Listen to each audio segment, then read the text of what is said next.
nauseous, hungover. Only anger kept me going. I can't tell reality from dream anymore, but it seems I have an imaginary editor to help me. She's an old woman in a funeral dress. I call her Barbara Jagger. She's very strict. I'm writing faster and faster. My manuscript is being heavily revised. The edits are getting very aggressive, and each day there's less of me and more of her. I hate it, but I know she's right. She promises me I can save Alice this way. She knows more of this than I do. About the complex incantation I'm attempting. About this place. She's worked with another writer under similar circumstances, Thomas Zane. The genre of the story seems to be shifting. It's turning into a horror story. I'm getting close. I can feel it.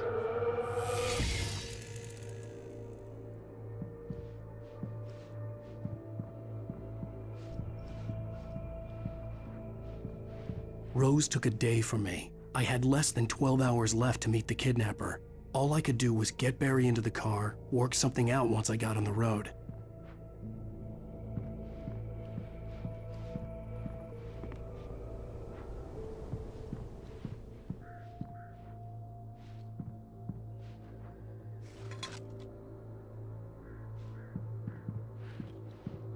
Barry was out of it. He was way too heavy to carry.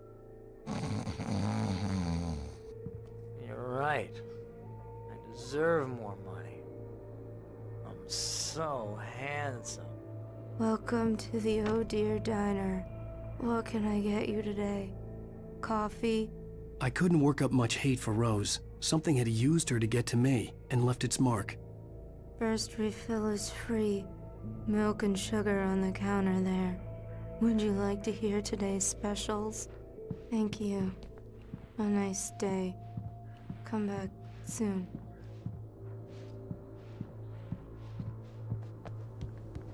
My gun and flashlight were gone. I'd have to find a way to get Barry into the car as quickly as possible. There was no time to waste. Mr. Randolph liked Rose. That little smile she had. How she was still sweet when life had tried so hard to make her bitter. It wasn't any of his business what she did in her trailer. But those strangers, the writer and his smart-ass sidekick, looked like trouble. And they'd been in there for hours, way past her normal bedtime. He reached for the phone and called the sheriff's station.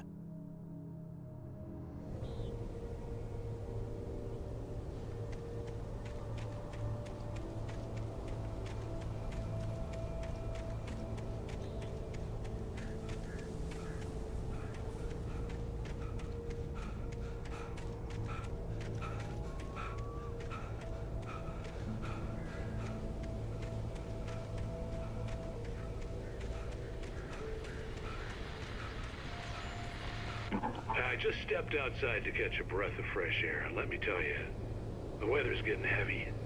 Nights like this make me especially glad I'm here talking to you and not home in bed. Once the weather takes a turn like this, I can't sleep at all. It's all tangled bed sheets and dark thoughts, punctuated by the occasional plunge into nightmare. Is it just me? Well, perhaps it is. But I hope I can make the night a little bit easier to get through. Caller, you're on KBF FM.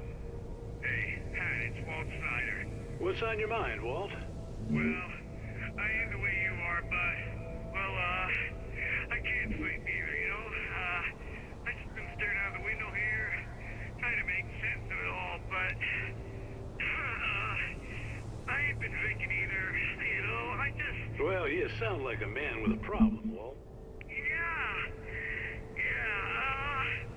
I had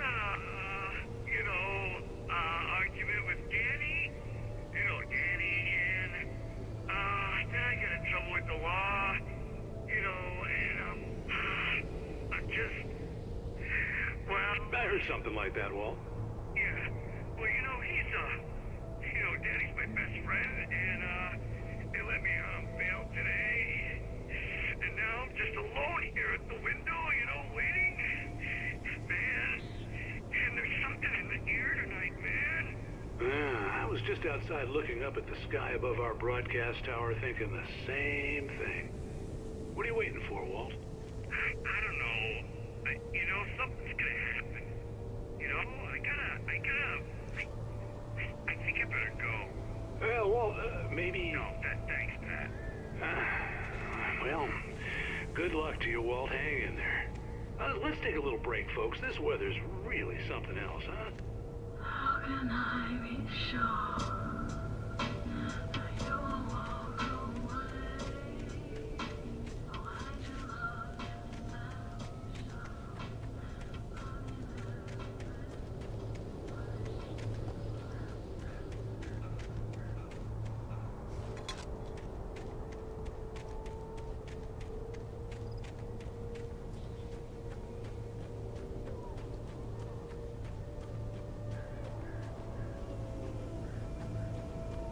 Oh, you're gonna get it now. God knows what you've done to that poor girl. This is Agent Nightingale, FBI! Get him up, Hemingway! You're under arrest! You move a muscle, I'll unload right in your goddamn face! Stay right where you are, Spillane!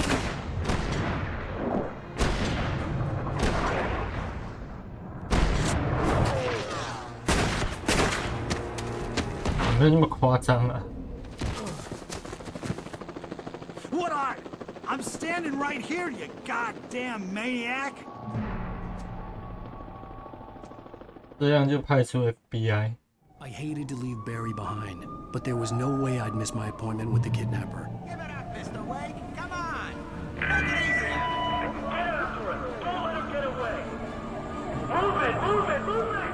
I'll have your shot if you let him get away.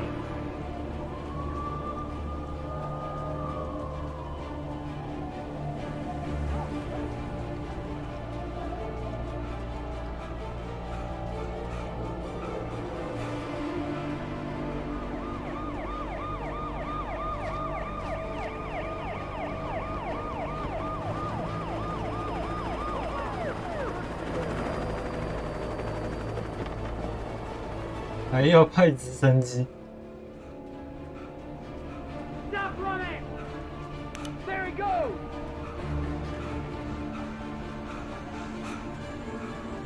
Okay, Ben. Keep your eyes peeled. He's gonna try to make it through here.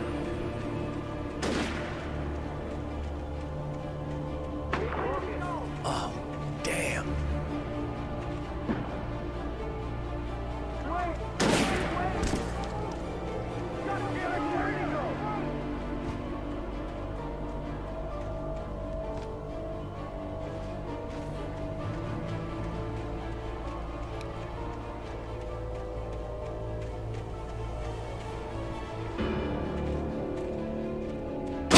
对，这样你看得到，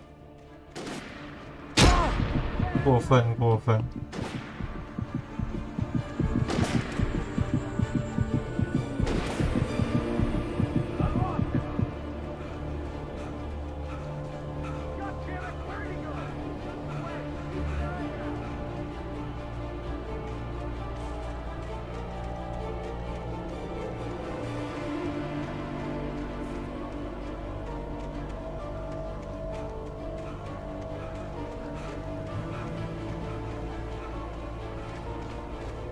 He's gone. Come on, guys. We need to head him off.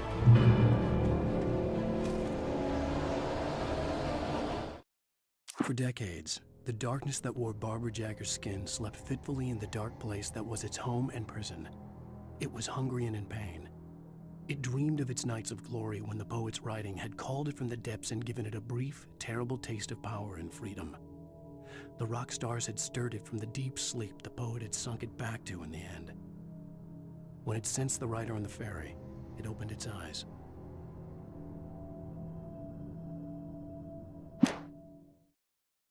For decades, the darkness that wore Barbara Jagger's...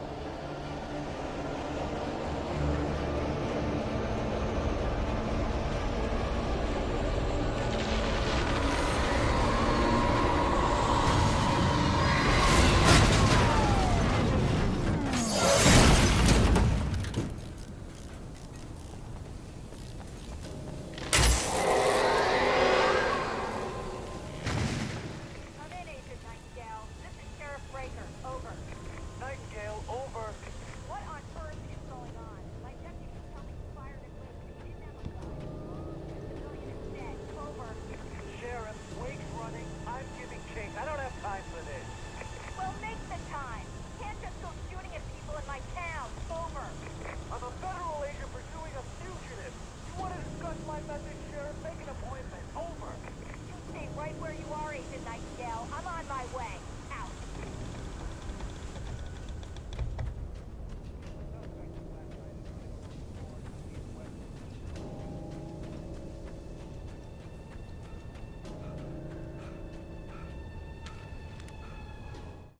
Rose didn't know how the strange old lady got in her trailer, and she looked wrong somehow. The woman showed her teeth in an approximation of a smile and traced a finger down Rose's cheek. "Pretty girl," she said. Rose felt as if she was falling asleep, but her knees didn't buckle. The crone spoke in a whisper, her words ice cold and dark in Rose's ear.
This horror was everywhere I went, circling me.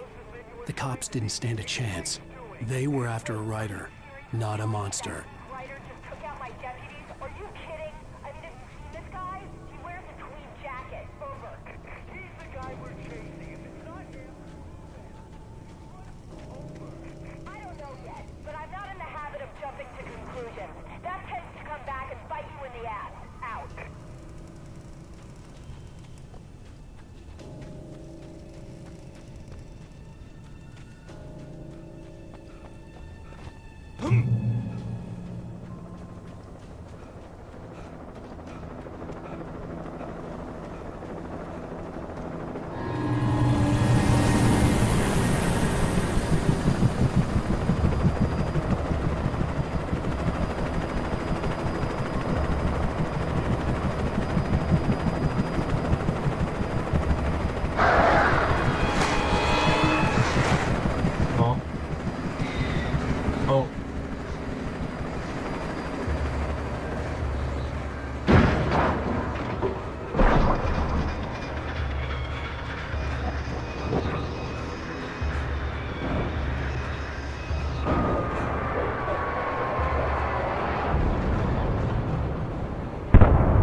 被乌鸦挤兑了，真丢脸。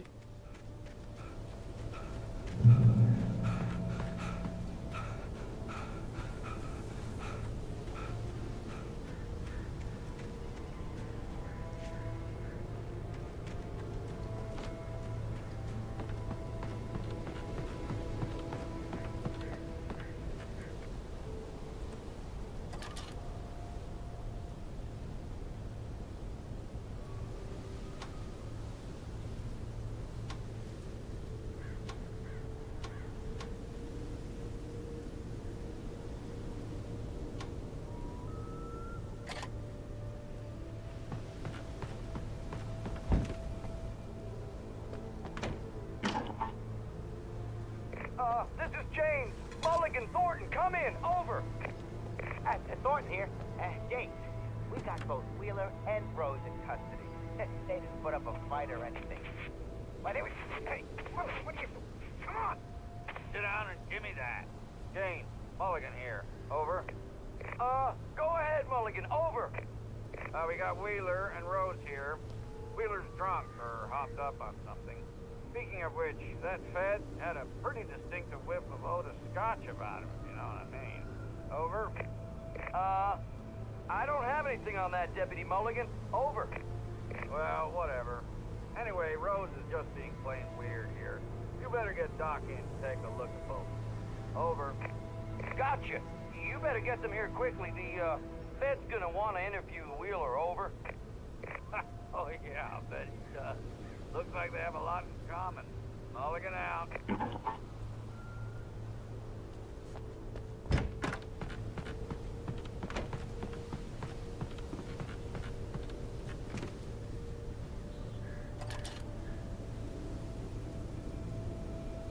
I could see the lights of the radio station in the distance.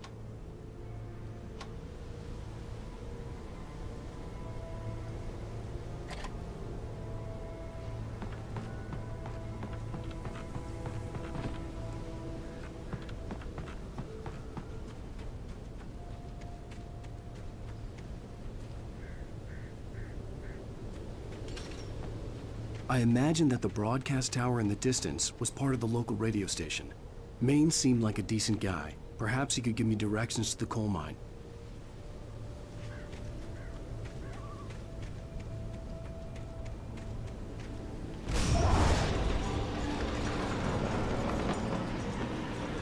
Unnatural shadows clung to the gate. The darkness that was after me was trying to stop me. I wouldn't get through without light.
It took me a moment to recognize the flashbang grenades.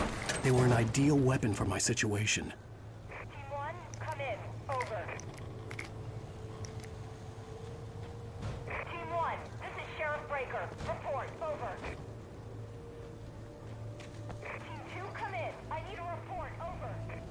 Come on, guys. Talk to me. Come in, please. Over.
And here's another call.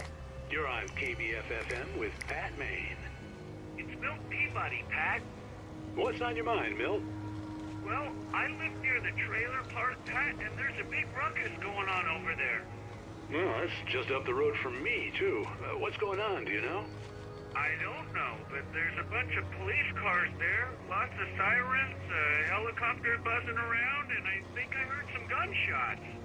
Gunshots? Yes, sir, like from a pistol. So can you find out what's going on? Because it's just next door and they're popping off guns there. They're still shooting? No, it was maybe 10-15 minutes ago. It sounds serious, Pat. I'm telling you, it don't sound like no party. Well, I'm certainly going to give the station a call, Milt. Okay. You'll hear it here as soon as I hear from them. Okay, thanks.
Touched by the dark presence, Rose was lost in a dreamland where everything was drawn in black and gray crayons.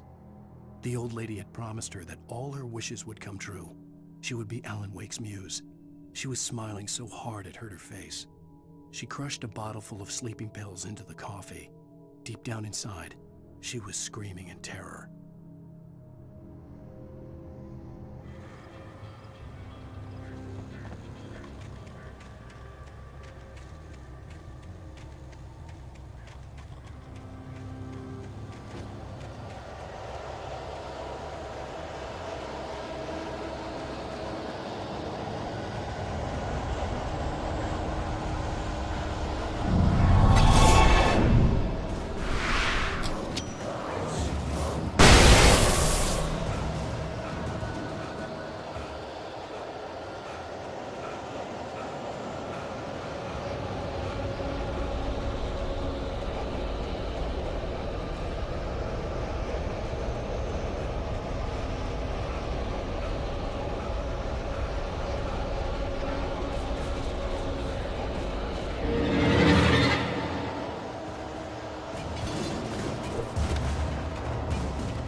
要死了。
对。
I hope Maine could lend me a car to get to the coal mine.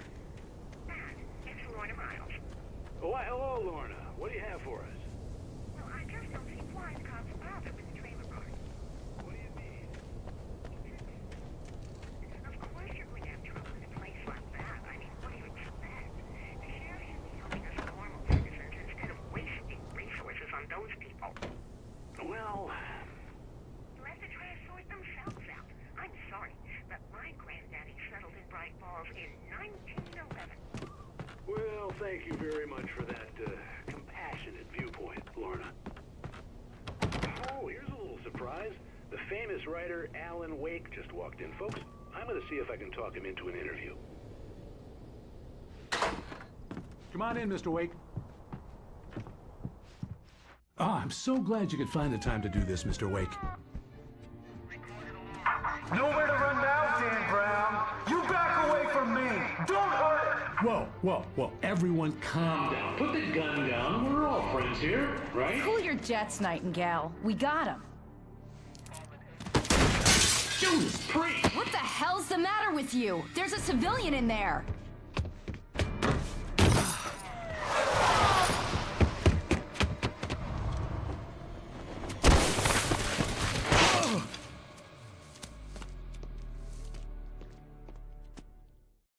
I'll get you yet, even if it kills me. You hear me? You hear me, H.P. Lovecraft? I had fallen off so many cliffs it was ridiculous. That's what you get for naming a book The Sudden Stop. It was probably good I hadn't had the chance to tell Maine where I was going. I'd have to lose the cops and find my own way to the mine.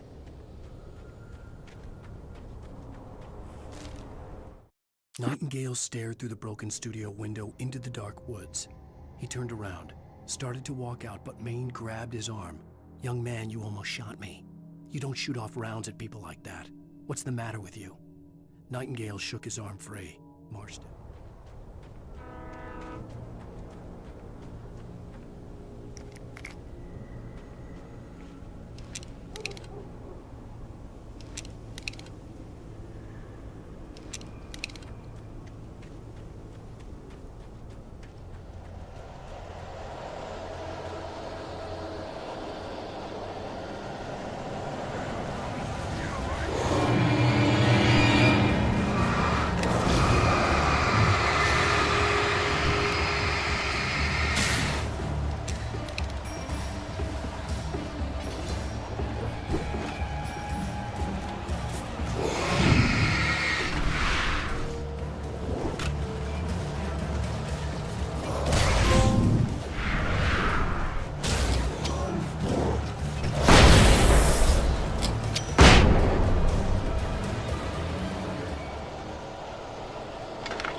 There was no sensible reason for the power company work lights to be here. It was almost as if they'd been left for someone like me to use.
Sarah trusted her gut, and her gut said Agent Nightingale was an asshole. He felt wrong, and it wasn't just the smell of stale booze. It was in the way he flashed his badge, pulled rank, the look in his eyes when he wanted answers. Where was Alan Wake? What was this about an accident? Where was his wife? And most importantly, why did she let Wake go? He wouldn't answer her questions.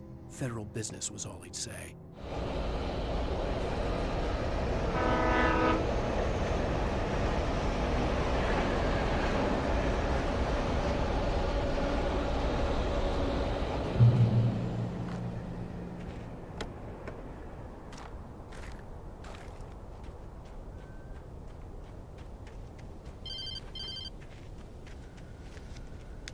Hello?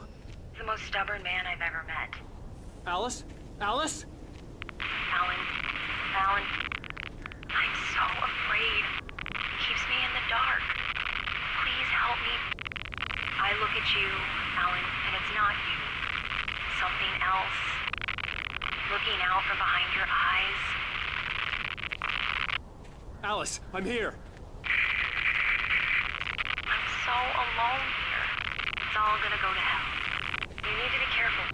Cooperate. The connection had been terrible, but that wasn't the only thing that hadn't been right with the call. She sounded wrong somehow, but she had called me.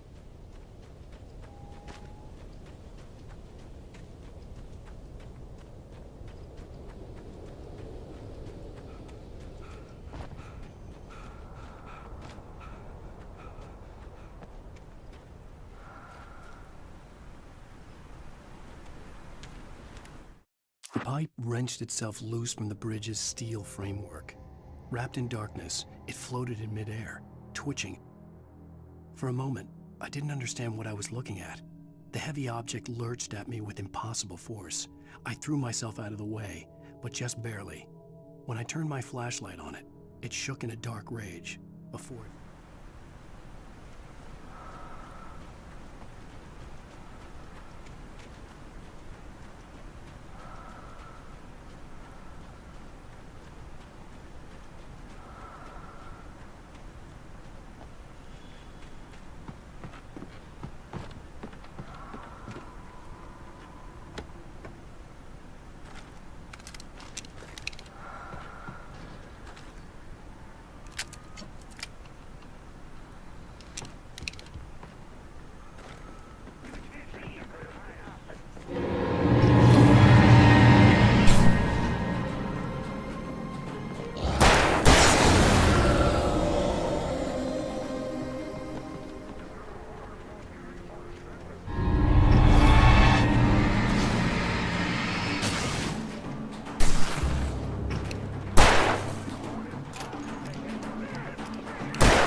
I could see a railway bridge up ahead, and a warehouse of some sort on the opposite shore. I hoped I could find a car from there.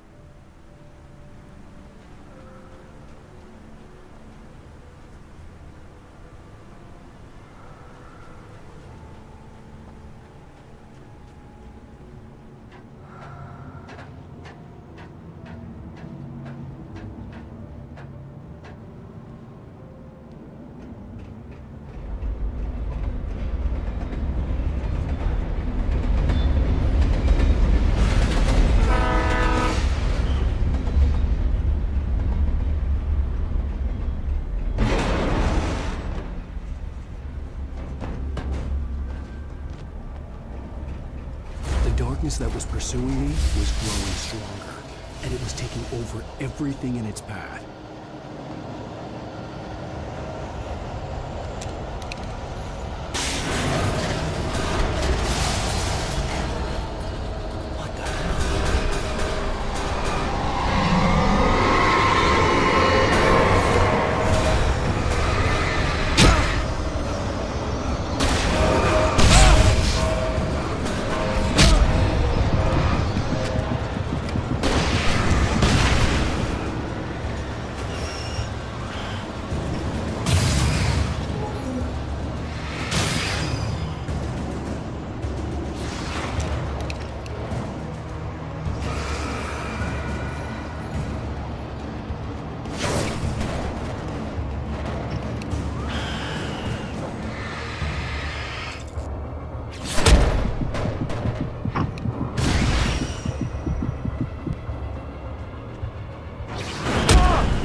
Sword on the opposite shore. I hoped I could find a car from there.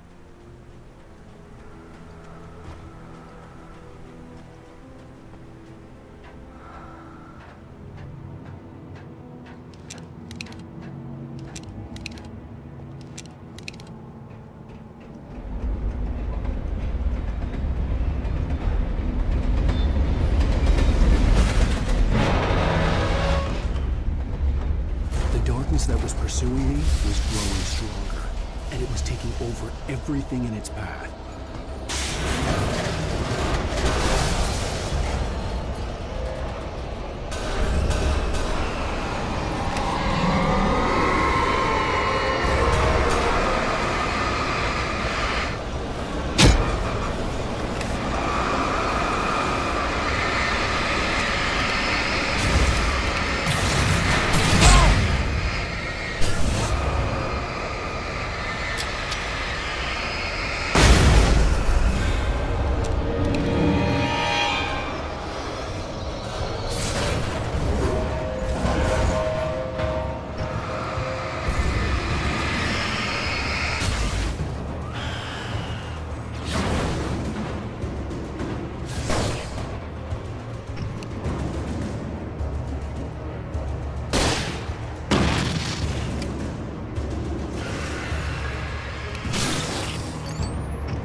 I slammed the door shut right in his smug face. He pleaded for me to open the door. True to form, the asshole actually thought I would obey. I had no sympathy left, no guilt either, not for him. I took a moment to savor the scream. I bet I had a smile on my face. It was all that I had time for. The dark presence was inside the lodge with me.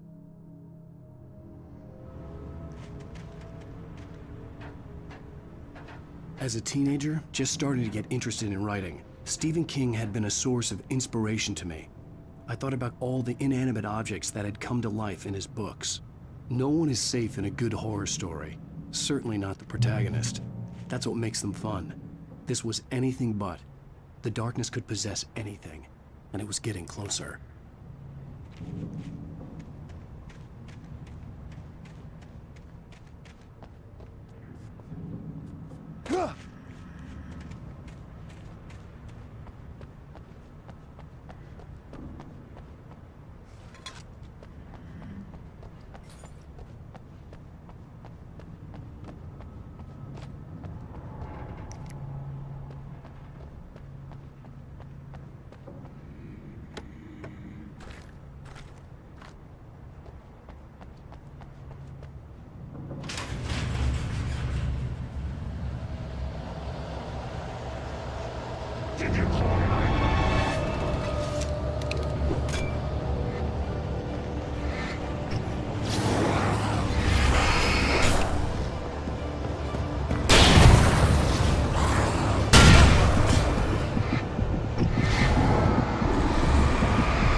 Protagonist.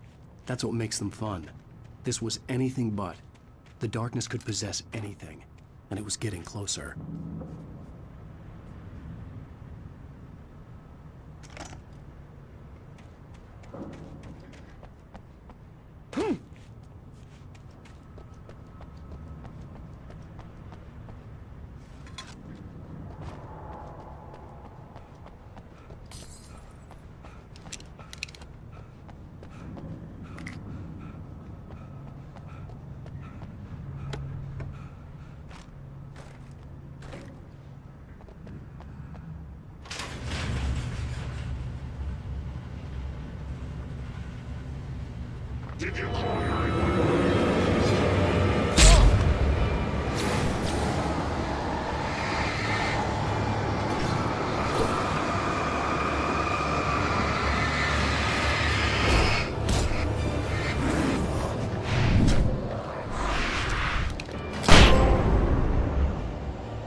The darkness surged towards me, sucking everything loose from the ground into its depths, tugging at my clothes.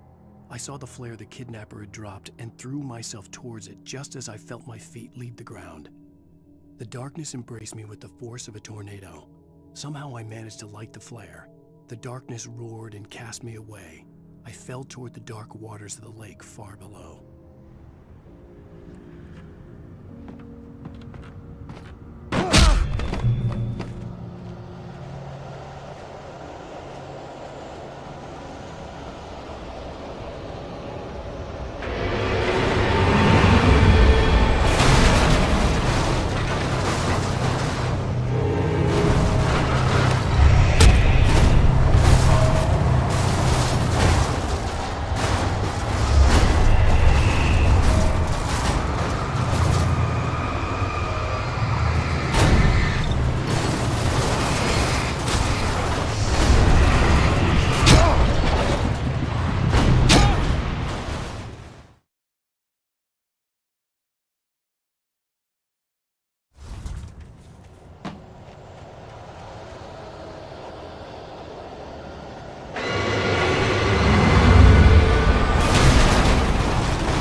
I had never been this glad to see the sunrise.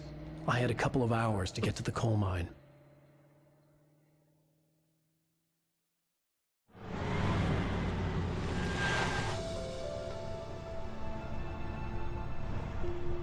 The coal mine wasn't far now.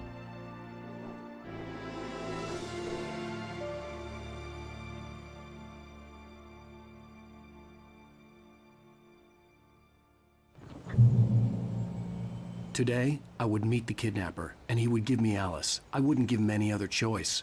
A drowning man will clutch at a straw.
This is Pat Main, and you're listening to KBF-FM. Folks, I want to apologize for kind of abandoning you to that looping music track last night, but I was detained.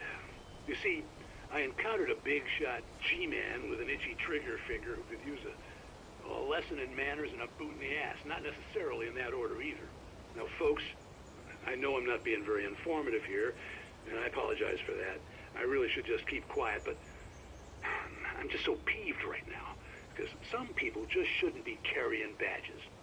I'm just glad that our Sheriff Breaker was there to straighten things out. And if someone I met last night is listening, let me just say, I'm sorry if my mouth got you in trouble. I'm pretty sure you're not the bad guy here. Godspeed, son. I hope you know what you're doing. Now, on a lighter note, I'll be talking to Dr. Nelson all morning. But first, a little music.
For Mott, spying on the writer on the ferry had been a disappointment.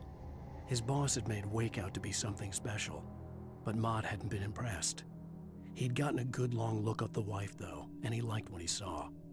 Mott had fantasized about goading Wake into a fight, but it hadn't happened. Still, he'd get his chance to see if the writer had anything in him.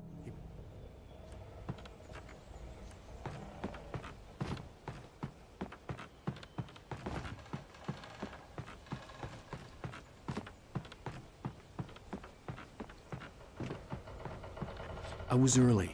I was supposed to meet the kidnapper at noon in the main building. The coal mine was quiet. It was a museum now.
With Nightingale gone and the night wind blowing in through the broken studio window, Maine stared at Sarah. The sheriff looked away. Maine's voice shook with barely controlled anger. That boy's doing more drinking than thinking. I hope you know what you're doing, Sarah. He's got a sickness in his eyes. You take my word for it. He wants Wake for a reason, and it's not for anything good.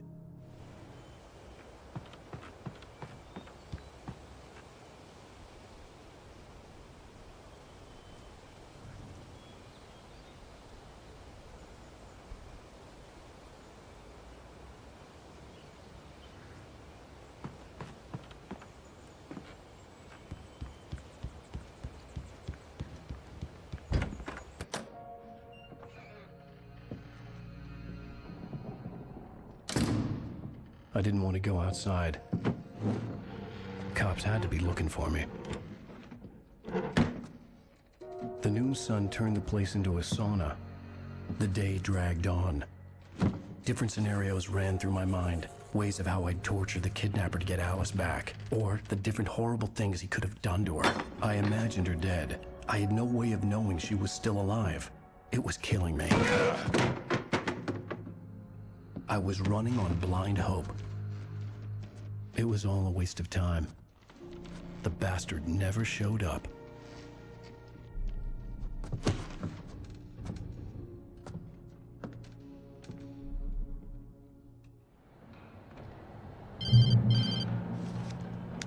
Wake! Where the hell are you? Change of plans. You know where Mirror Peak is? It's a big mountain north of where you are. You follow the path from the mine, you can't miss it. There's a lookout point there. I'll be waiting. I'm through being jerked around by You want you. to see your wife alive? Because if you do, you better watch what you say to me. Do we understand each other? I want to talk to Alice. Yeah, and I want the manuscript. Don't keep me waiting, Wake. Hello? Hello? Ah! I'm gonna kill him. I had to get to Mirror Peak.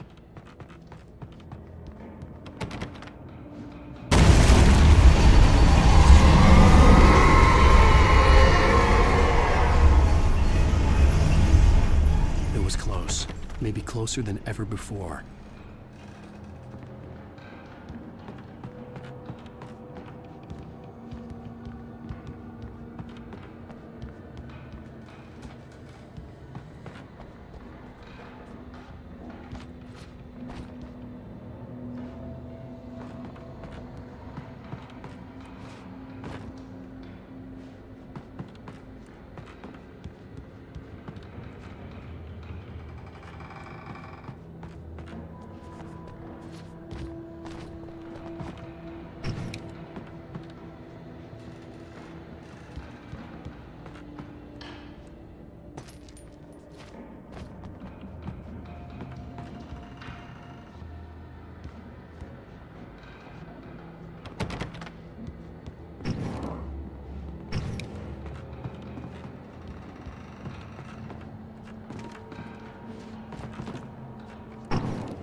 When Thomas Zane fell for Barbara Jagger, it happened fast.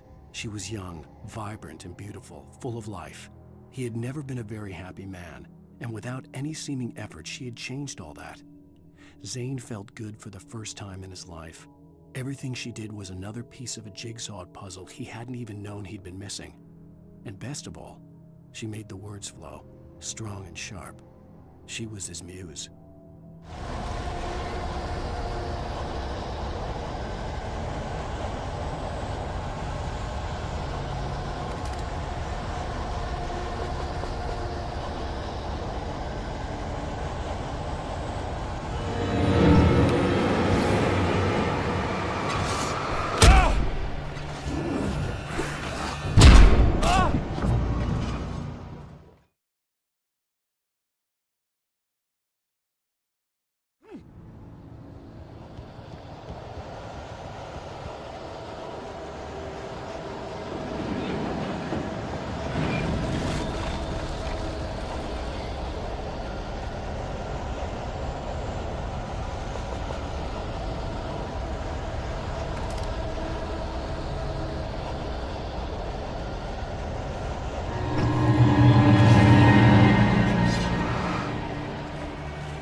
The only way to reach the hillside ahead was to go through the building. I had to find a way to avoid electrocution.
Some of the taken retained echoes of their former selves, but these were just the nerve twitches of a dead thing.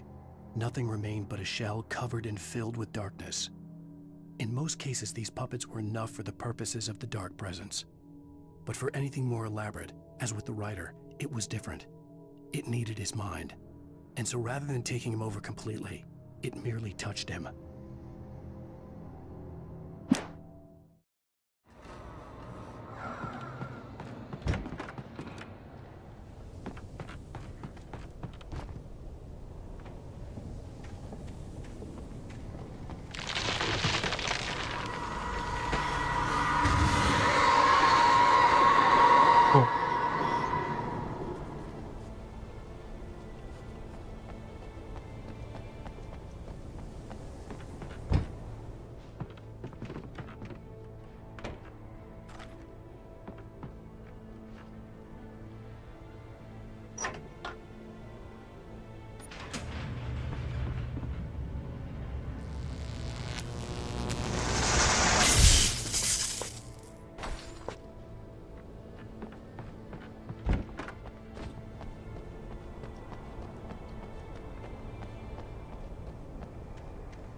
There was no way the flashbang grenades were standard power company equipment.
I stared through the bars of the jail cell. Barry stood behind me, swaying on his feet, looking as ill as I felt. Agent Nightingale stood on the other side of the bars with Sheriff Breaker. Nightingale had a stack of manuscript pages in his hand. He seemed unhinged as he gloated. Well, I've got you now, Raymond Chandler. It's all here. All the evidence, including conspiracy to murder a federal agent.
I had no real plan.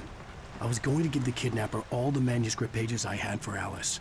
If that wasn't enough, I'd hold him at gunpoint and make him talk.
The dark presence was moving ahead of me in the same direction I was going. A cold feeling settled itself in the pit of my stomach. Was it going for Alice?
shift may cause cancer.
The place was dead, a ghost town.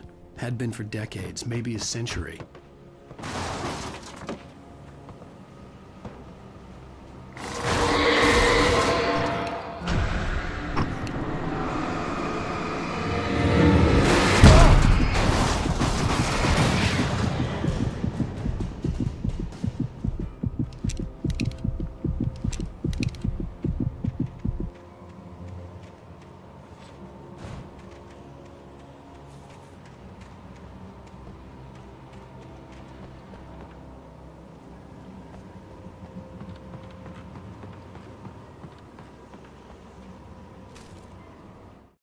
Things were never as simple in real life as in fiction. I had lost count of the times I had wished there'd be a clear reason for my writer's block. Something to fight, something to lash out on. There wasn't. I was filled with doubt. I was nothing like the hero in my books. Alex Casey had gone through his life with single-minded determination, never wavering from his goal. Even now, I was angry at myself, angry at Alice, angry at Barry. I was fumbling and I had no plan.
I needed a key for the door.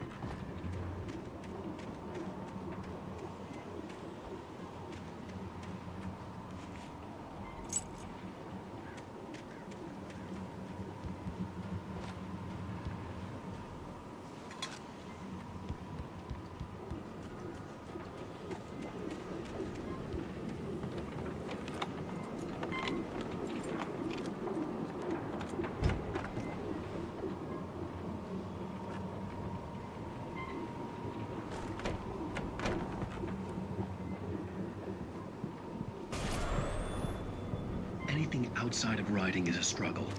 I feel ill. I managed to make my way downstairs. There's a shoebox filled with books and papers by Thomas Zane. It's very hard to focus, but I managed to read some of it. He's a poet, and a good one.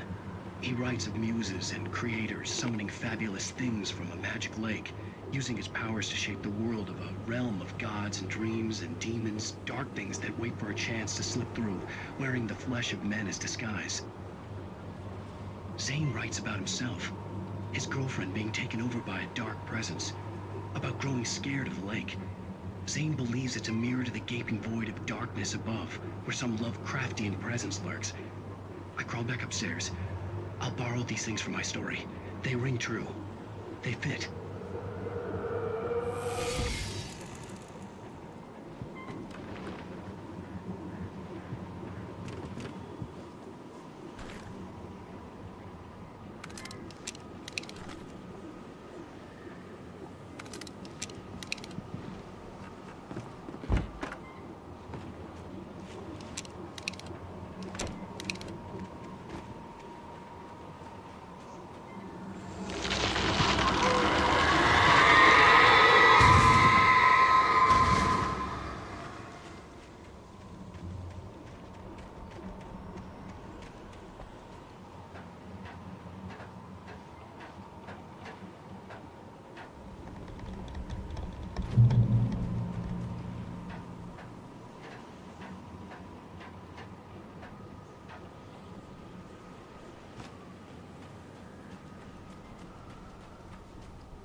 The kidnapper had sent me a text.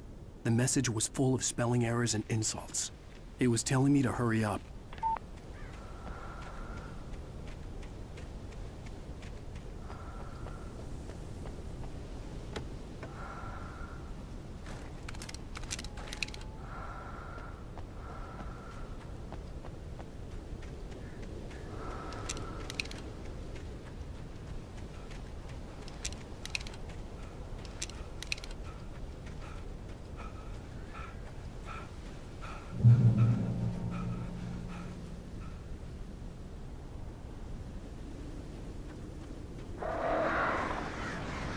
Birds.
even behind the closed doors and curtains of his grimy room at the Majestic, the local motel.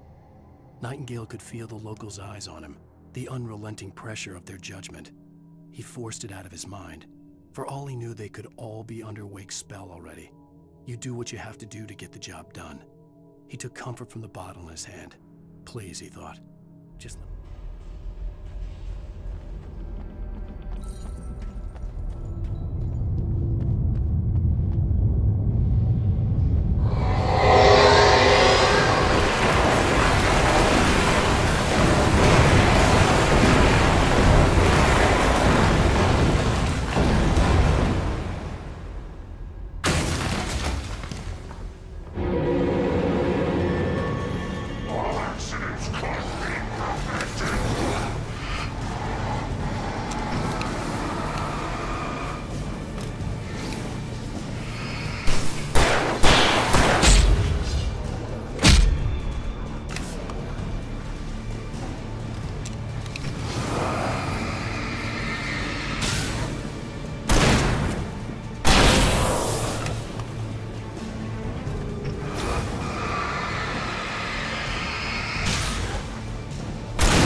I'd have to make my way up this mineshaft in order to go on.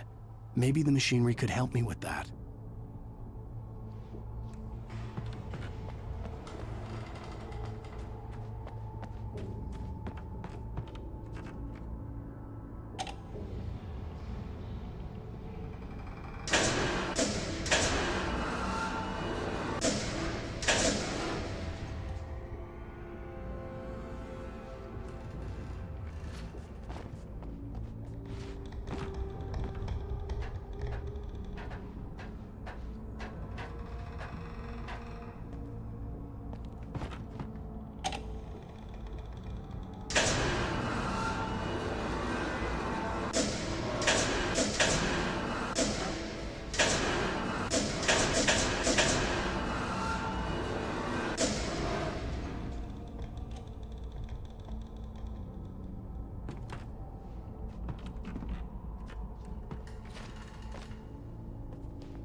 Lightning flashed behind the windows of Cauldron Lake Lodge. Tor Anderson laughed and held the steel hammer above his head. Nurse Sinclair was trying to calm him down without success. Tor grinned madly and shouted, "My hammer's up. Here's a friendly poke from Molnir, wench." He brought the hammer down with all his might on Sinclair's head. "We're on a comeback tour, baby."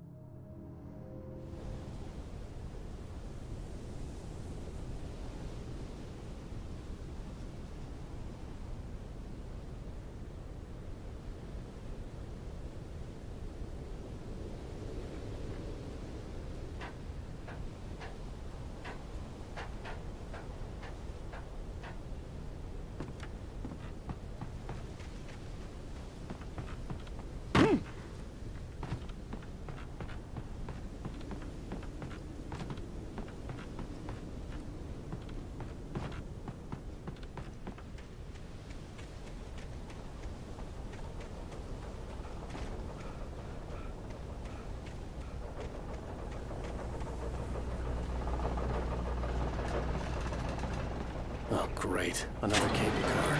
Just great.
Maud had checked all of Stucky's rental cabins. There had been no sign of the Wakes. It was dark when he'd found their car parked at the end of the road by Cauldron Lake. It made no sense. They must have taken a wrong turn, but there was no sign of them, and the car had been there for hours already.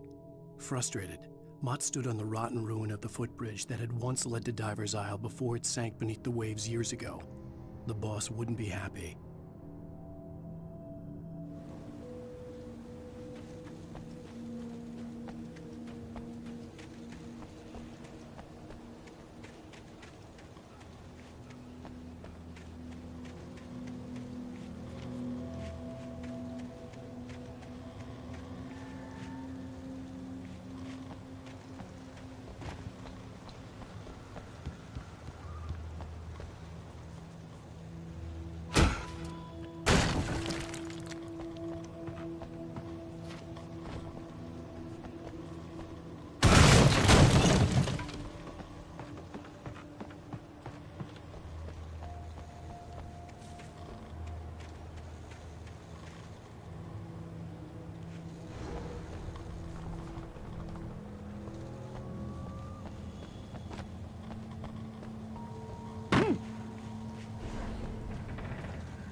I could see Cauldron Lake. I thought I could make out the spot where the island and the cabin had been.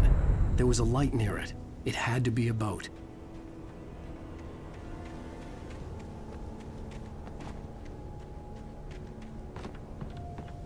I was close now. I had to get there fast. I dreaded what I would find. I tried to hold on to Alice, but her form melted away. I was losing control. Dr. Hartman stood in her place. I wanted to hit him, but my arms were jelly. He smiled. It was a reassuring smile, and I hated him for it. I had to give you a sedative. Don't fight it. You went through another rough period. Right now, it's very important that you stay calm. We don't want you to have another episode. You're a patient at my clinic. Have been for a while now.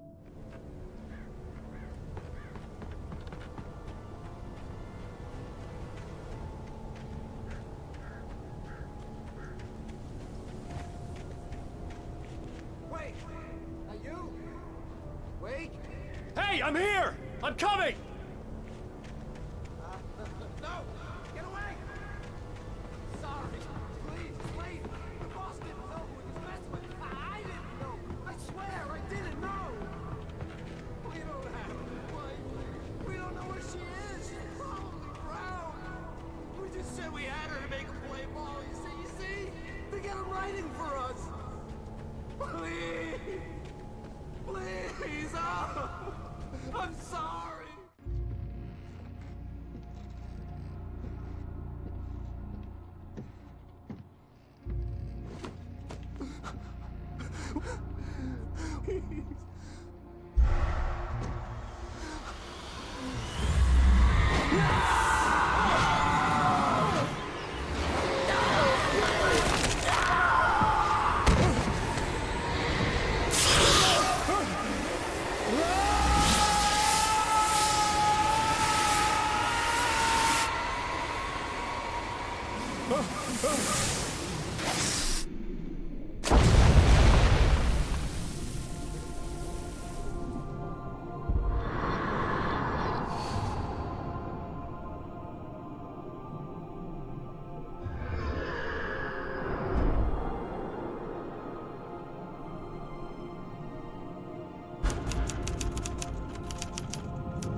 Previously on Alan Wake, I'm hunted by the law. Sheriff, Wake's running. I'm giving chase. Are you seriously telling me that writer just took out my deputies? A thriller I supposedly wrote is coming true. The genre of the story seems to be shifting. It's turning into a horror story. I was told that Alice had been kidnapped, but that was a lie. We don't have his wife. We don't know where she is. Her purported kidnapper was eaten up by the dark presence before it attacked me.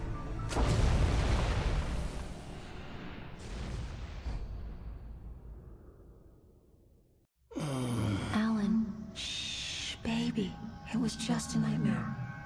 Alice. There you go, Alan. Hartman. I fell. I had to give you a sedative. Don't fight it. You went through another rough period. What? Right now, it's very important that you stay calm. We don't want you to have another episode. You're a patient at my clinic. Have been for a while now. The shock of your wife's death triggered a mental illness. No, you're lying. You're suffering from various symptoms of undifferentiated schizophrenia. Bastard. It's okay, Alan. Just let go.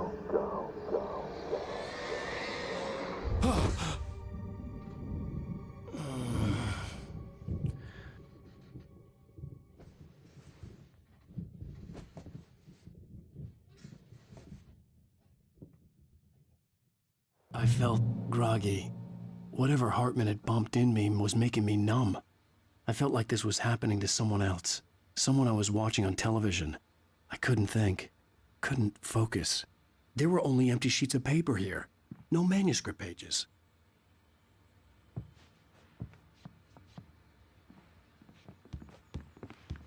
The door was locked. I was a prisoner here.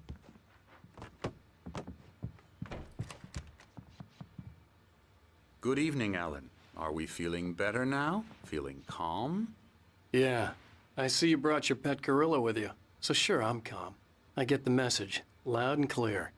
Quite right. That's the spirit. You're being very brave, Alan. I understand you're confused. I would be more concerned if you weren't suspicious of me. I don't blame you for it. Big of you.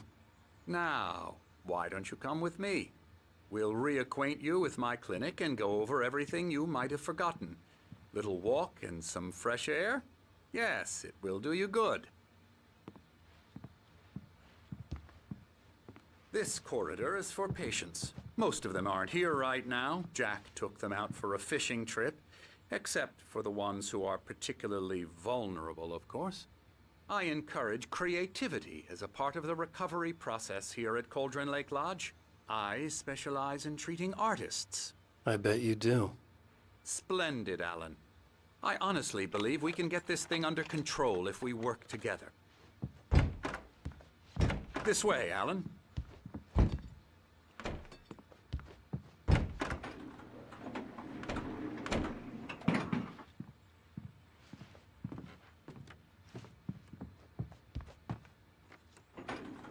Now, Alan, from past experience with you, I know I need to get right into the heart of the matter as quickly as I can after an episode. So I'm just going to say this. Alice is dead. No. You're in a very vulnerable state until you understand and accept this. Alice drowned, and you couldn't face that. You're suffering from hallucinations, paranoid delusions, unusual thinking, an obsession about light and darkness, a feeling that everything revolves around you, your thoughts and dreams. Your mind has constructed an elaborate fantasy scenario in which your writings are affecting reality. She has been kidnapped and supernatural forces of darkness are trying to stop you. We go this way, Alan. I wasn't ready for another shot, so I went along with it. He had to be lying. But under the influence of the drug he had given me, I had to fight not to believe his words. It's all in your head. You've been making it up. Apart from the tragic accident with your wife, no one has been killed. Your delusions are just a manifestation of your subconscious mind trying to protect you from the too painful truth. Unless we fight the fantasy, it will return. I know the instinct is to resist me, but think about it.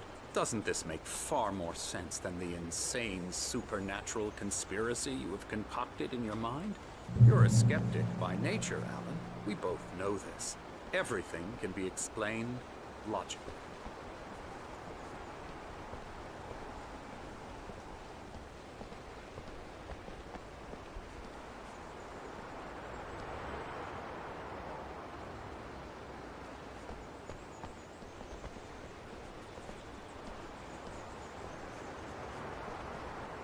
I never get tired of this view.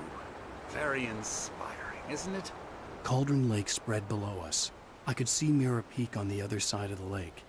I thought I could make out the spot where Diver's Isle had been when I arrived with Alice. Now there was nothing but waves. It seems there's a storm coming. Funny, I don't recall there being a mention of that in the weather forecast.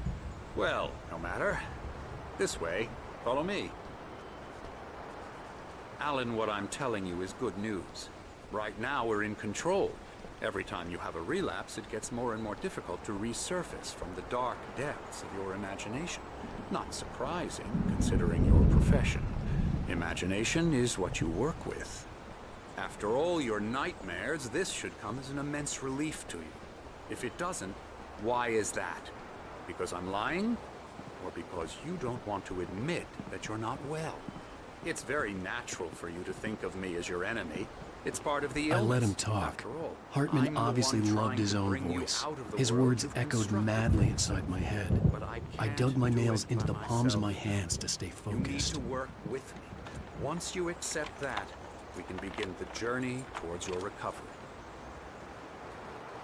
Come along. Let's go inside.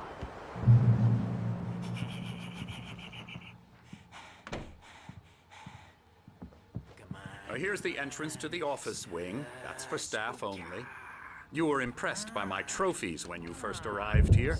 I do love to hunt. The great outdoors, Man versus nature. It's wonderful stuff. Pretty damn wonderful, yeah. Scary, scary, scary.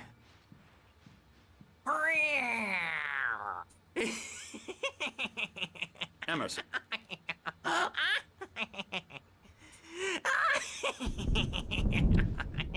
I'm a real bad dream, mister. You should be afraid of me. Don't want to run into me in the night, that's for sure.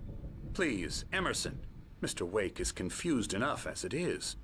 Yeah, you'd like me to go away so you won't be scared. But you can't just decide what kind of dream you have or when you have it. Emerson. Okay. Sorry. Boo. That's Emerson.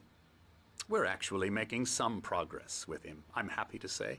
He works on video games. Ooh, yeah. It's trash, of course, but it does involve some small creative effort, which makes him receptive to my therapeutic methods. No kidding.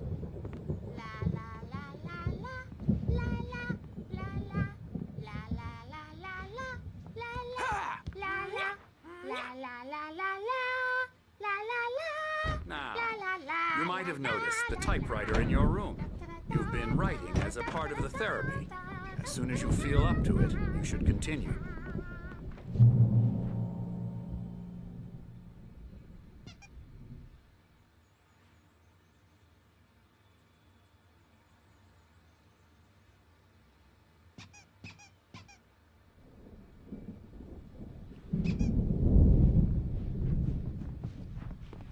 My rheumatism's killing me.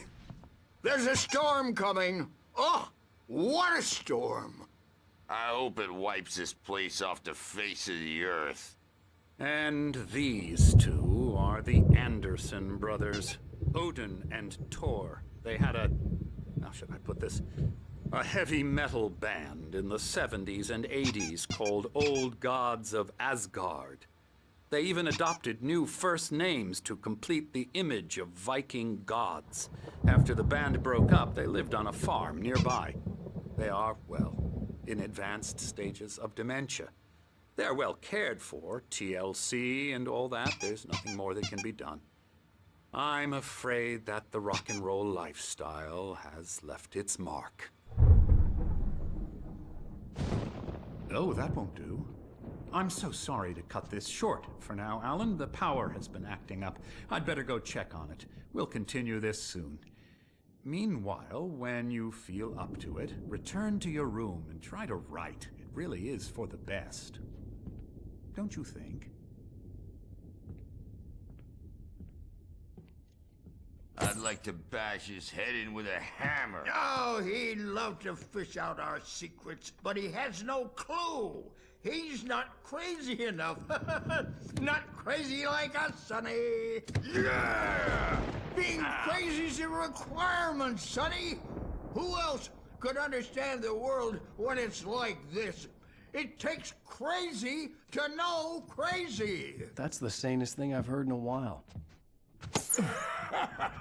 Zane! You're all right, Tom. Hey, we like him, don't we, bro? He's got to go to the farm. The Anderson farm. Valhalla!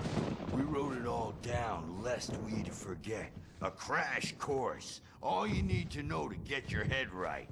You need to find the message. Here, Sonny, here's something for you. Gave me a rash, but I kept it safe from these bastards.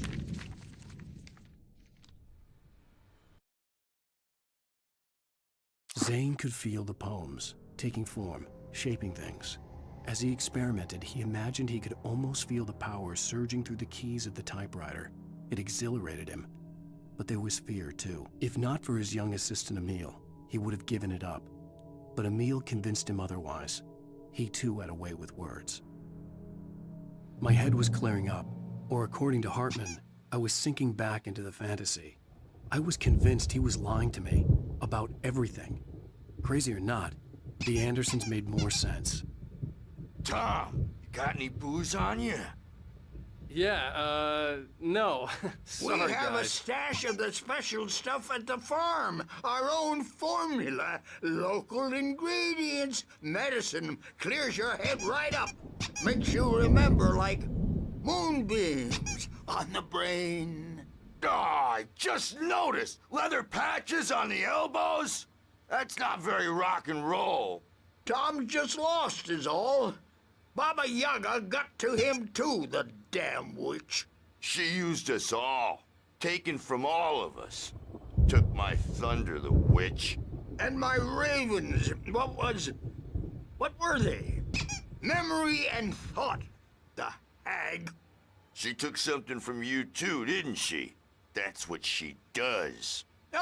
We're better off. This place, the lake, it gives you power. If you're a creator, an artist, a god. Nightmares shifted in their sleep in the darkness of the lake. Yeah, that's the one. She makes sure it comes out twisted and wrong. Just ask the lamp lady. She knows what happened to that other rider. She's been using you, boy. And you let her.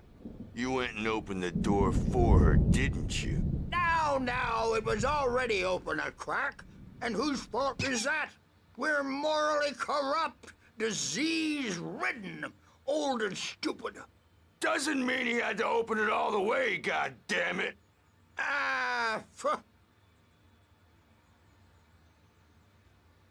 So tired. Built the farm close to the lake. A place of power. We had parties there, man. You should go there and have a party. That Bob Baldwin threw the amp through the window. Hit that hippie chick in the back of the head. 15 stitches and a concussion. Bob's dead now. Leukemia.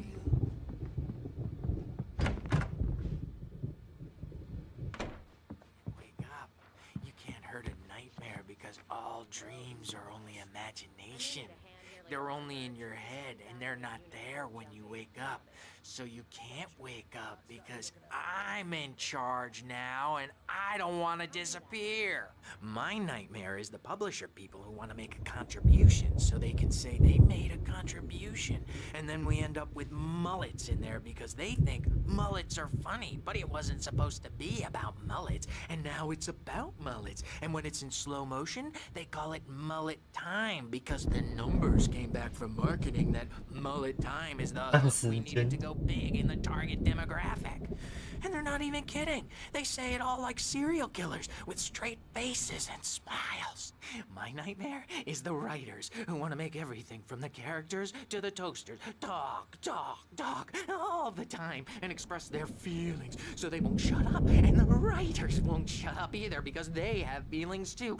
And I have to listen to them because they're not scared of me. Hey, Wake, why don't you humor Dr. Hartman and give the writing a shot, huh? Typewriter's in your room. You can get to your room by those stairs, Wake. The doors were locked. Hartman and the nurses would have keys, but there was no way to get my hands on them.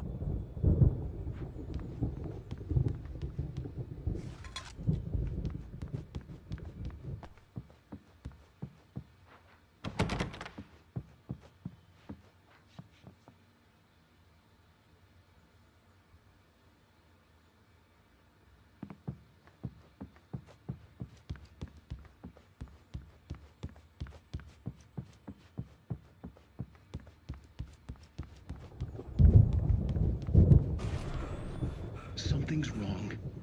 I'm not myself. It's hard to think that there's a shadow inside my head. I can only focus on writing. Everything else is a blur. I'm trapped in this cabin. Have been for days, but it's always dark outside. My editor is real. I saw her again. She's not human. It's not human. A dark presence is wearing the old woman's face. She was covered in clinging shadows. There's a hole in her chest where her heart should be. I think I've made a horrible mistake. I don't think I'm any closer to saving Alice. It's been lying to me, using me to get the story it wants, and the story will come true. Hartman wanted me to write. I knew I couldn't, but I figured I should just play along for now. It was the only thing I could do with Nurse Birch watching me like a hawk. QR code， 我真的能找吧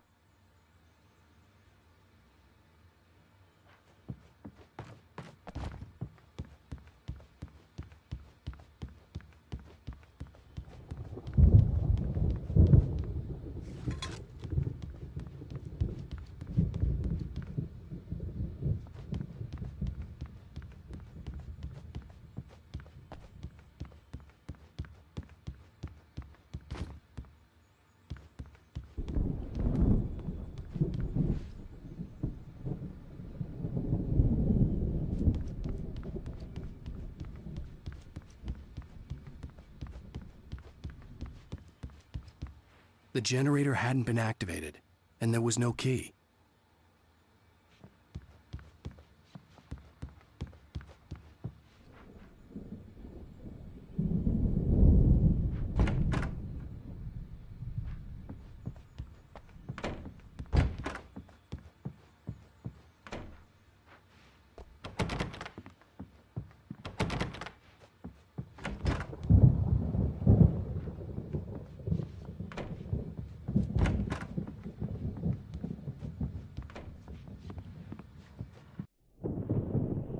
The white glare of the blank page in front of me hurt my eyes.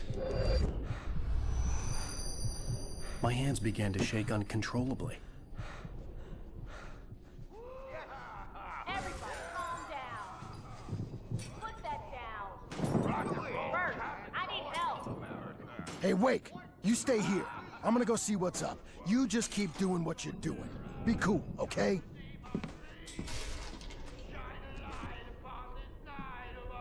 I didn't know what the chaos was all about, but it could be my only chance of getting out of here. Where the hell did he get a damn hammer? My hammer's up. Here's a friendly poke from Mjolnir, wench. Oh, afraid Hartman had mentioned that the power had been acting up. Maybe that was the reason for the generator and the work light on the balcony. Well, things are unraveling fast, aren't they?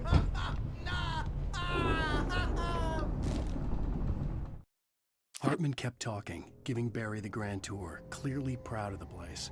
He went on and on about his hunting trophies, and Barry was impressed. But he was here on business. He raised his voice, cut through the monologue. Hey, Hartman, where's Al? Hartman stopped in mid-sentence, annoyed at the interruption.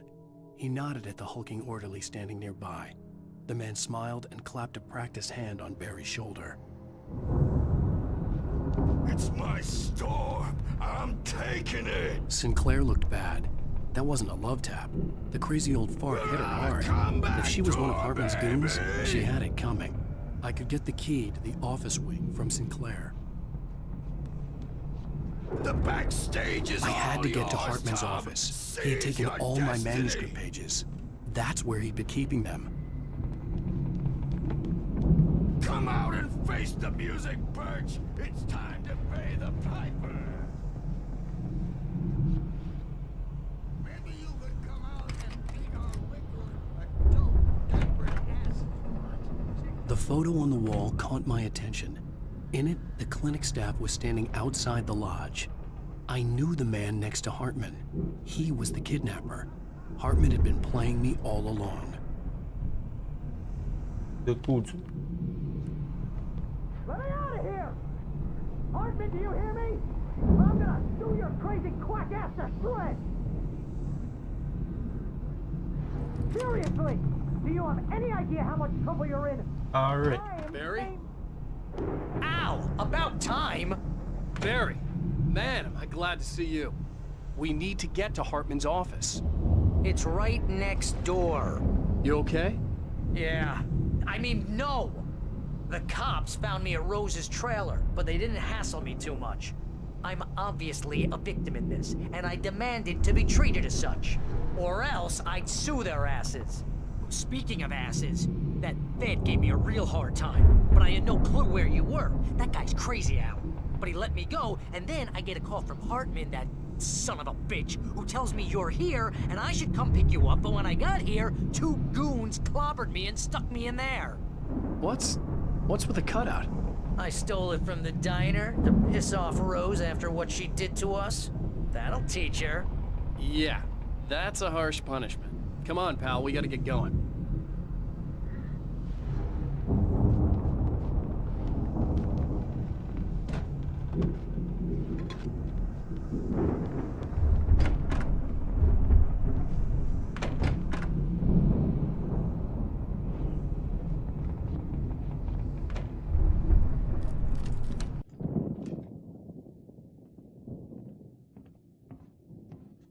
These were all the pages I had on me. And more.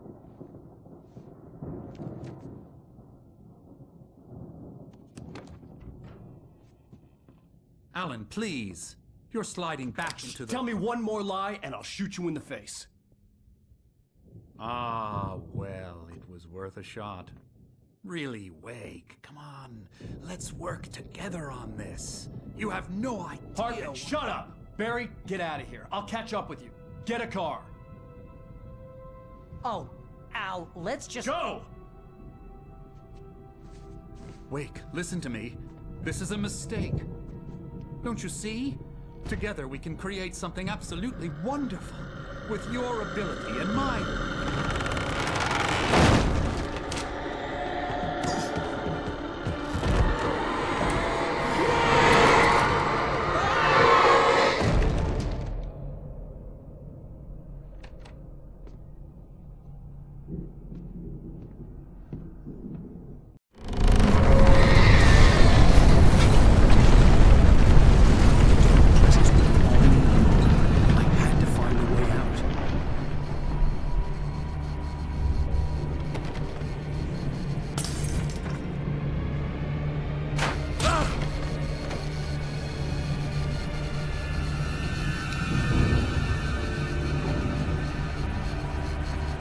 发。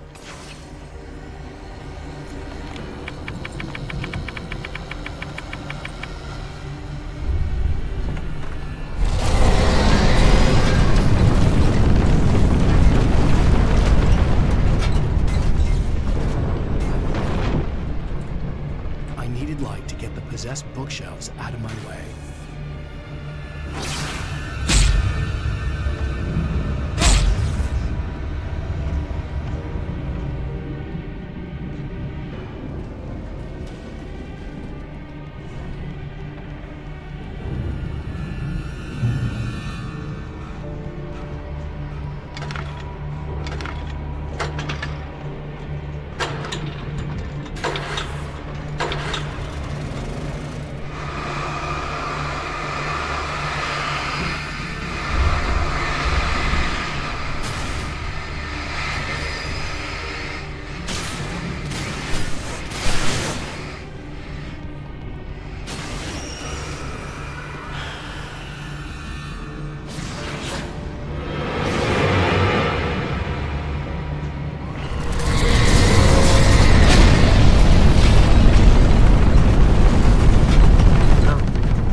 Hartman knew he was no creator.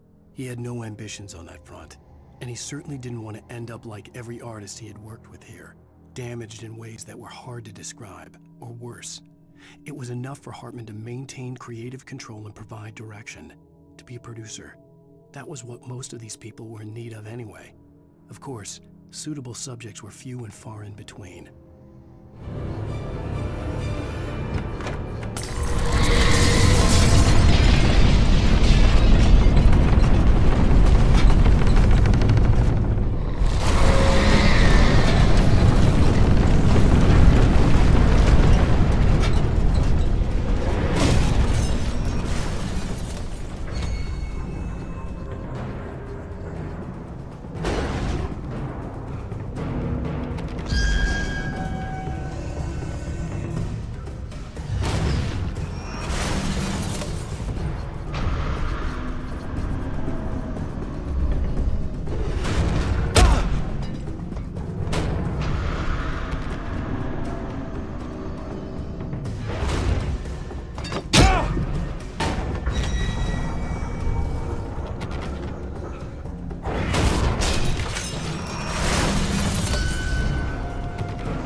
but the gate's locked. You're gonna have to go through the hedge maze over there. Barry, I don't have a light. Take this, Al. Oh, God! Look at the house, Al! Look out!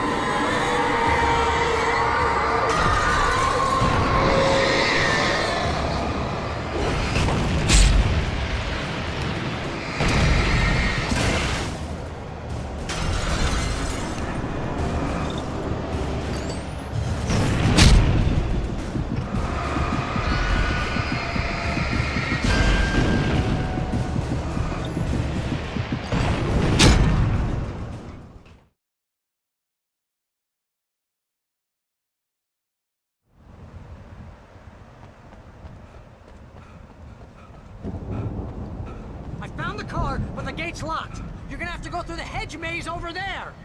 Barry, I don't have a light. Take this, Al. Oh, God! Look at the house, Al! Look out!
I stared at the Viking paraphernalia that littered the area, surrounding an unlikely centerpiece.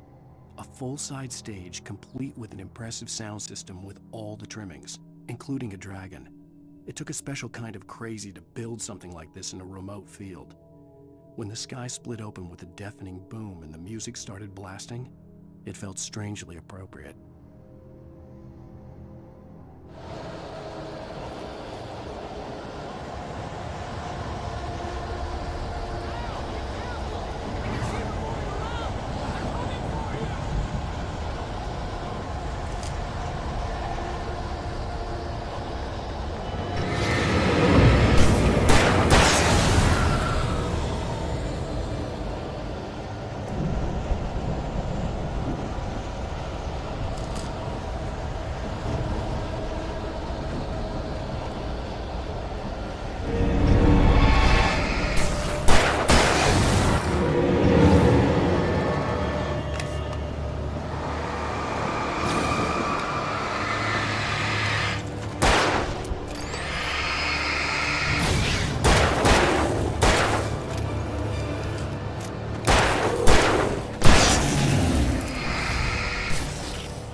Mott knew that Wake was smarter than him. Wake had more money, a beautiful wife, everything. And Hartman said Wake was important. That made him better than Mott. But Mott was calling the shots now. He'd expected Wake to whimper and grovel, but instead, he seemed willing to fight. Mott knew he'd gotten under Wake's skin. If only Mott actually had his wife. The thought made him shiver.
For the moment, Barry was just glad he had survived the fall.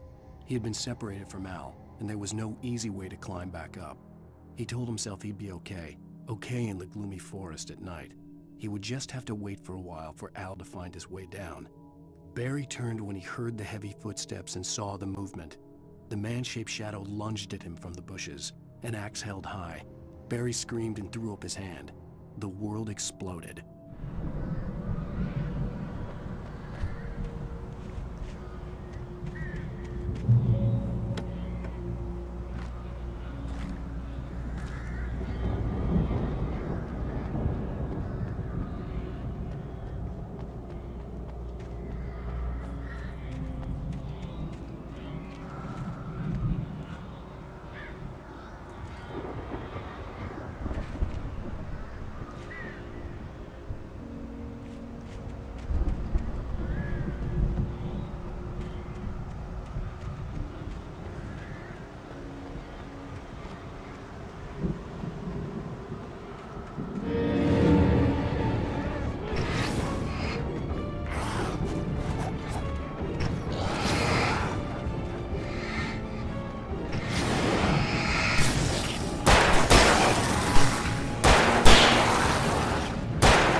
Hartman watched as Wake's features slackened.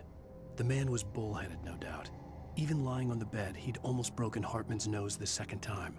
But with a little time, he could break Wake down, give him proper direction. Wake was easily the most promising subject he had had. Well, since Tom, really. "Sleep well, Alan," Hartman whispered with a smile. "Let me take care of you." He sniffed hard to clear his throbbing nose, swallowed blood, and barely tasted it.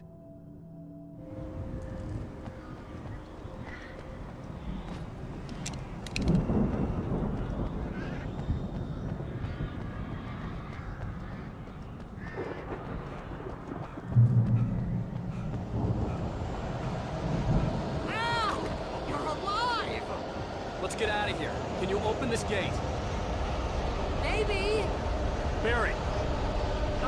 Well, I slammed it shut when the nasty showed up, and the key fits kind of loose in the lock, so, Barry! I'll find it, don't worry about it!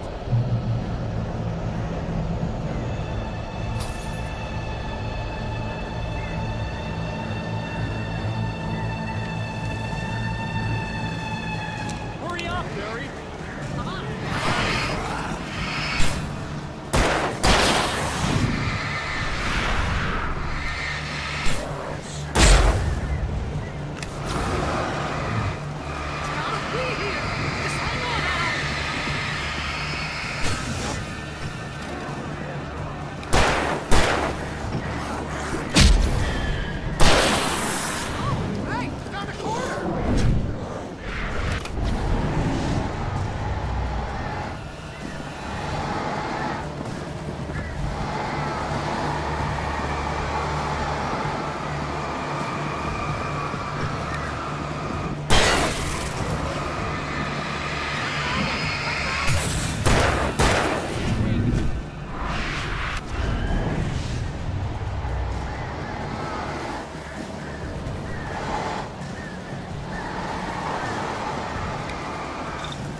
Please tell me we're headed for the nearest "You're now leaving Bright Falls. Come back soon" sign. We're going to the Anderson farm. I knew you were gonna say something like that. You know what? You owe me big time for this. When this is through, if we make it, I don't care what anybody says, I'm done with darkness. You're gonna buy me a tanning bed as a gift, and I'm gonna live in it.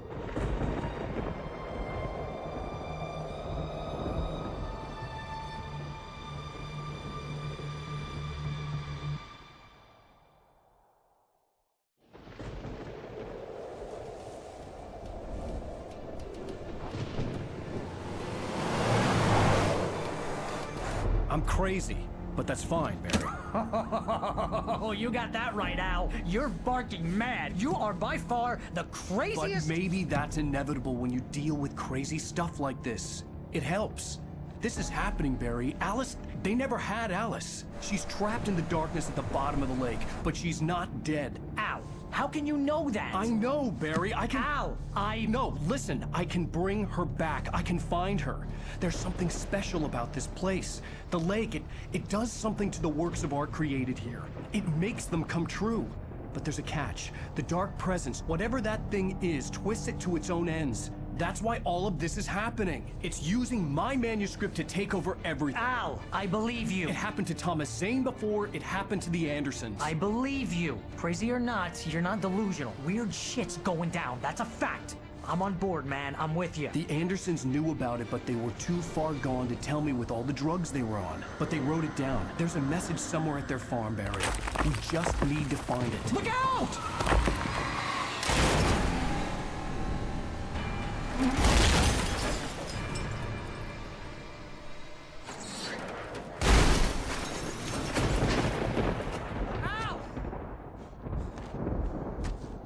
God damn it, Al, talk to me!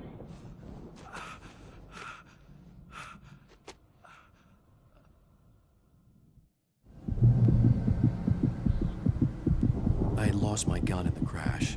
Barry was nowhere to be seen. Barry! Barry! Oh, man, you're okay! Jeez, it's good to hear your voice! I was trying to get out of the car, but the ground gave way! Man, what a drop! Don't worry, your cutout is fine. Forget that! Are you okay? I hit some bushes, didn't get a scratch. There's no way you can climb down, though. It's like a sheer wall.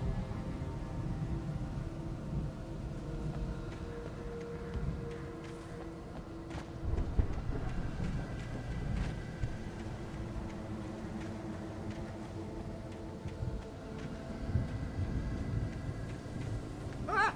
Al! something moving down here! Barry, it's a taken! Use a flare, Barry! Oh! Yeah! Barry, are you alright? I'm good, Al! I'm great! Guess you never messed with anyone from New York City before, huh?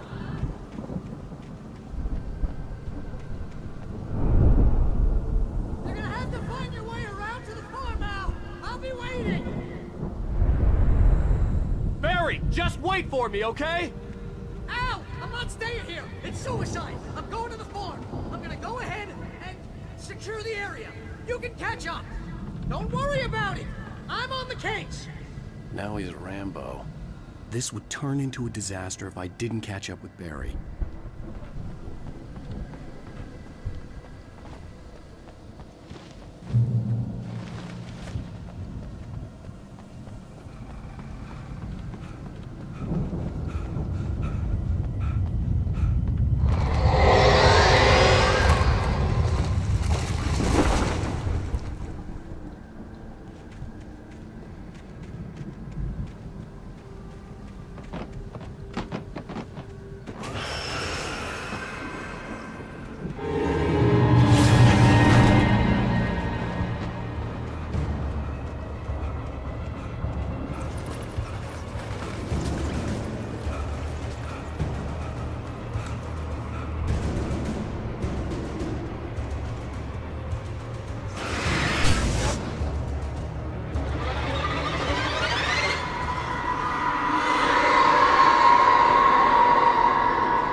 When he stopped the car at the Anderson farm, Walter felt relieved.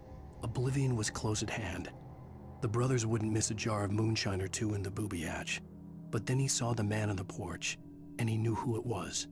Driving for his life and knowing it was useless, he didn't realize he was crying until he couldn't see the road for the tears.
Crawled over the gate. I needed a light to destroy them to get through.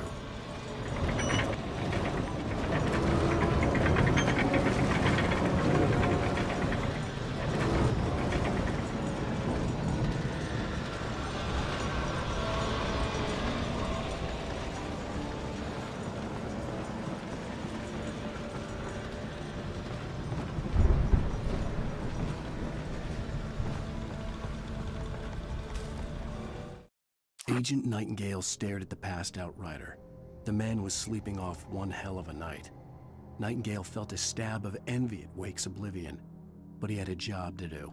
He put the gun to Wake's head and almost became a murderer. His hand shook and his throat felt tight and dry. Biting his teeth, he tried again to pull the trigger. He lost the nerve. Wake stirred. Nightingale would have to settle for an arrest. I hoped there'd still be a working generator somewhere around here to power up the old lights by the gate.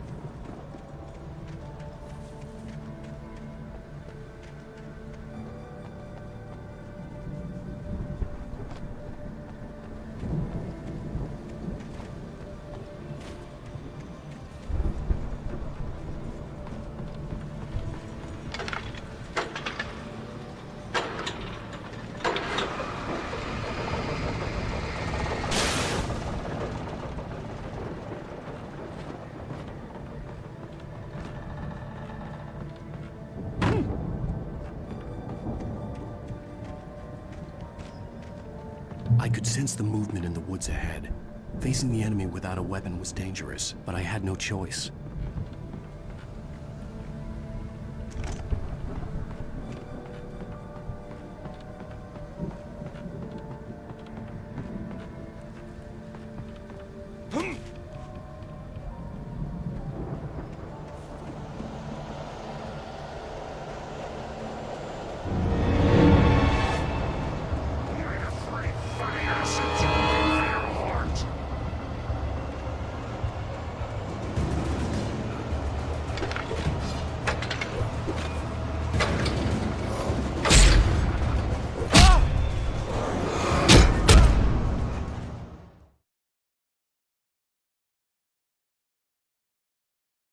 I could sense the movement in the woods ahead. Facing the enemy without a weapon was dangerous, but I had no choice.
I could sense the movement in the woods ahead.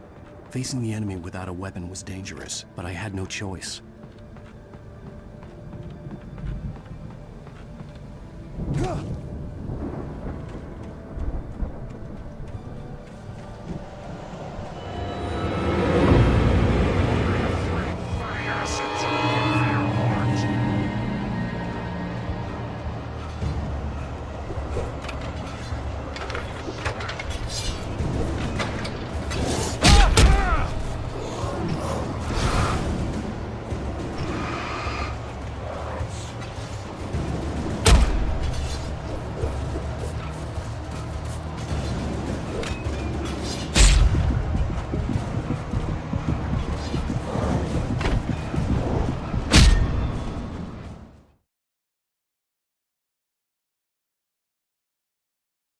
I could sense the movement in the woods ahead. Facing the enemy without a weapon was dangerous, but I had no choice.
car was driving away from the farm, headed in the same general direction as I was.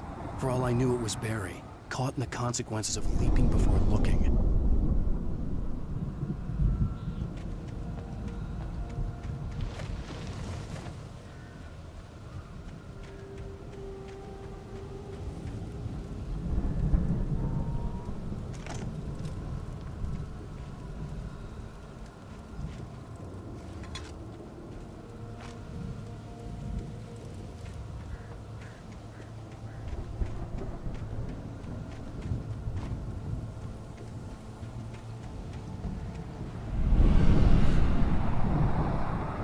The car was heading for the cabin up ahead. It wasn't far. If it was Barry, I would see the damage soon.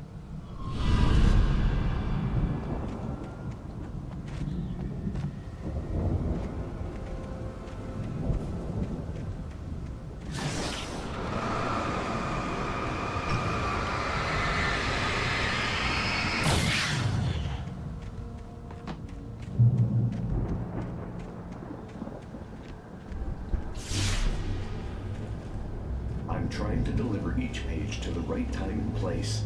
I'm trying to show you how the story goes. I had seen glimpses of the light before. I had seen it in my dream. It was a strange spaceman or a diver in a bulky suit. He was the one who'd been placing the pages on my path. The dark presence followed the choreography laid out to it in the manuscript, growing stronger and stronger, moving like a storm from one scene of destruction to the next. But it was still bound to follow the story and chained to the dark place it came from. When the story reached the end it longed for, it would finally be free.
The storm raged on as the Anderson brothers walked unsteadily away from the clinic with the other patients in tow, knowing that this time they wouldn't return.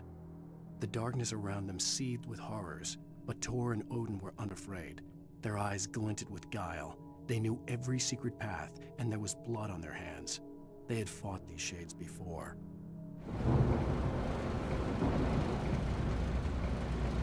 Someone had left a gun behind. Now I had a fighting chance of reaching the farm.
I could see the car, but there was no sight of the driver.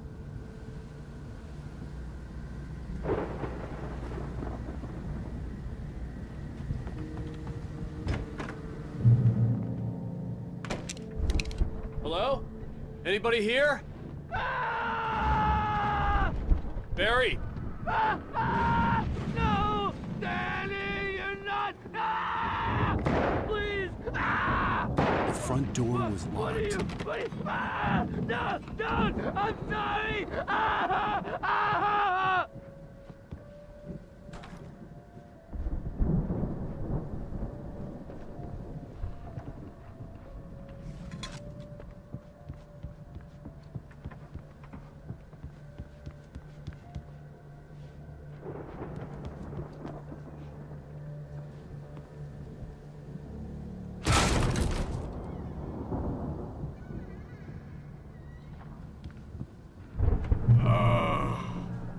I know you. You were in jail the other day. I went to the farm again for the moonshine, you know? It makes you see. They're not gonna miss it. They're in the loony bin. But my buddy, Danny, I lost him. Something's gone wrong with him. It's not him. Like a real bad follow-up to a real good movie. The best friend's suddenly the bad guy. Who wrote this crap anyway?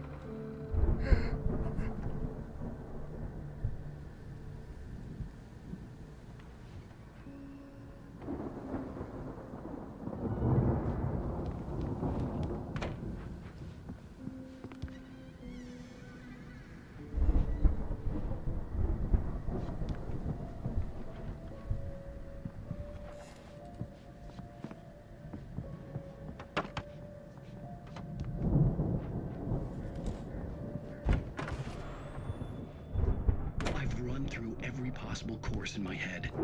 If I continue like the Dark Presence wants me to, the story I'm writing won't save Alice. It's a horror story, and it's going to kill her, and me, and everybody in this town. No one will survive. Darkness will consume everything. This is what it's wanted all along. It will be free, unstoppable. It used Alice to get to me, dangled her in front of me to keep me going. It was never going to release her. I'm going to change this. I'll escape. I've written myself into the story. I'm now the protagonist. This feels like a terrible risk, but it's the only way to save Alice.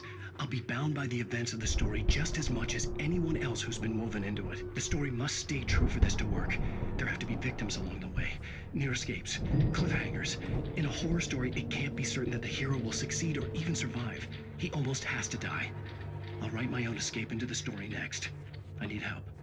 Zane's going to be the one who'll help me. I'll make it happen.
Danny, huh?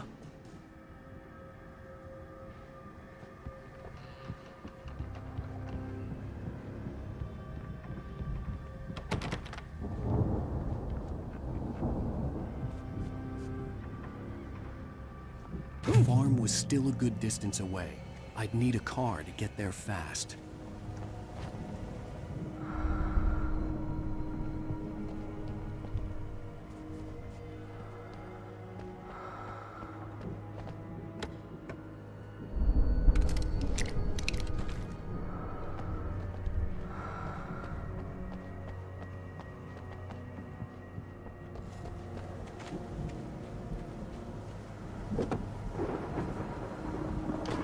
Barry wasn't up here, he was probably in trouble down at the farm. For a moment, I felt bad for doubting him. After all, I'd made it this far myself. But Barry was Barry.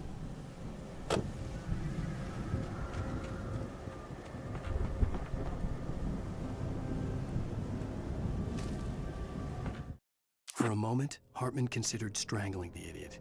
Mott was mean-spirited, but easily manipulated, an emotional infant who lived for his approval.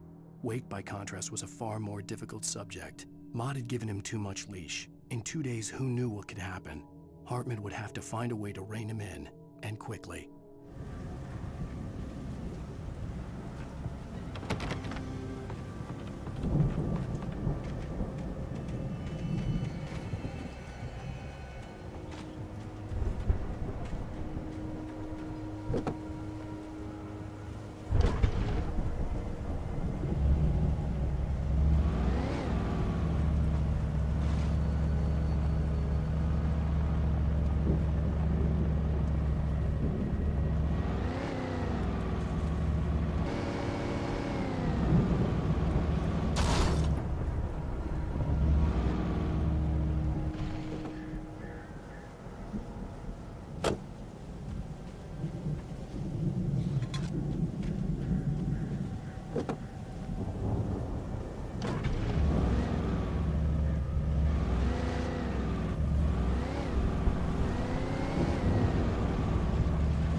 Well, as I'm sure everyone's noticed, that storm we all felt coming is finally here. The boys at the Weather Service reckon it'll last until morning at the very least. Pertaining to that, let me read that missing persons alert again. The Sheriff's Department's still looking for a Caucasian woman, 30 years old, slim and blonde with blue eyes. She may be lost in the woods, and it's possible she's been injured in a car accident. If you see her, please make sure you get her indoors and call the sheriff. It's bad weather to be caught out in, so if you see someone in the area who maybe looks a little confused, give them a hand, all right? This is Pat Maine on KBF FM, hoping you're all safe and warm tonight.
I'd known the brothers used to be some kind of rock stars, but it hadn't really sunk in until I saw the stage.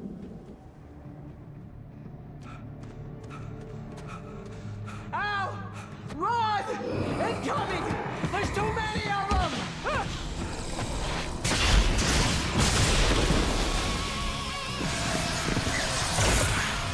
God damn!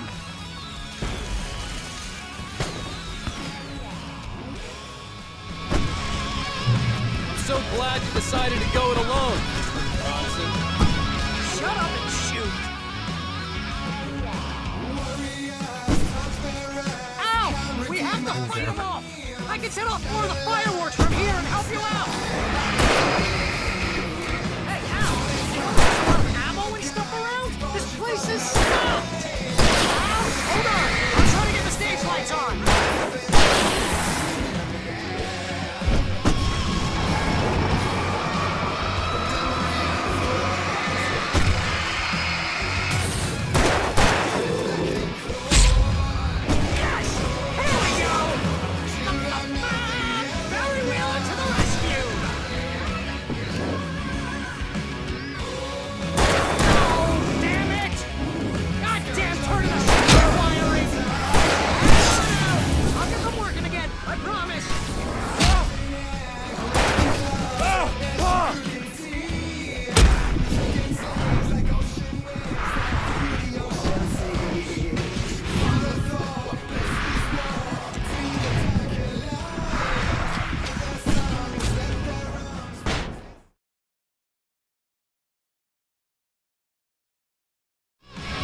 So glad you decided to go it alone, Mr. Bronson. Shut up and shoot! Ow! We have to fight them off! I can set off more of the fireworks from here and help you out! Hey, Al! Did you notice there's a lot of ammo and stuff around? This place is stopped! Al, hold on! I'm trying to get the stage lights on!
Bright Falls, rock and roll capital of America. Hey, Al! This way to the farm!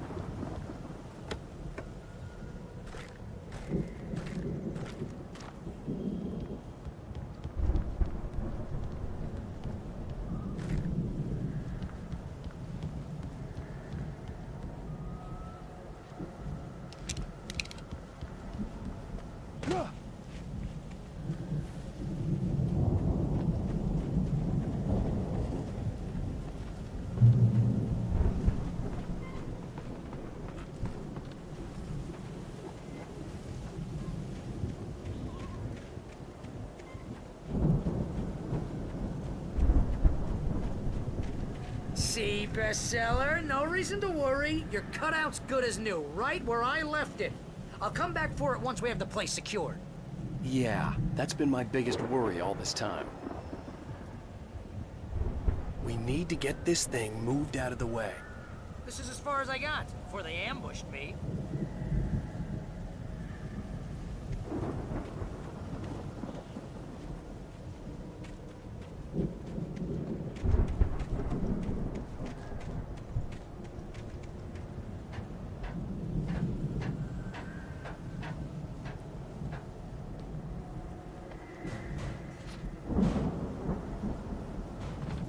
Hey, I think Alan Wake here has something to say. What's that, Al? I'm Alan Wake. I'm always right about everything. And if I don't get my way, I'll sulk all day long. I'm always intense and moody. It makes me very attractive and mysterious. Right now, I'm just standing here because I need my best friend Barry to carry me. But that's okay. I can just take him for granted. I think I see what you did there. Yeah, it was pretty good. You want me to do my imitation of Barry Wheeler? No? Thought so.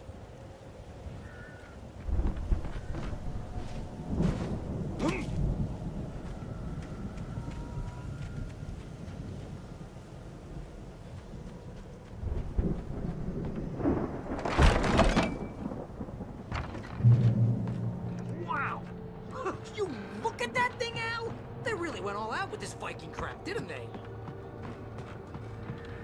Look at all this stuff. They must have done okay for themselves, so how come I never heard of these guys before?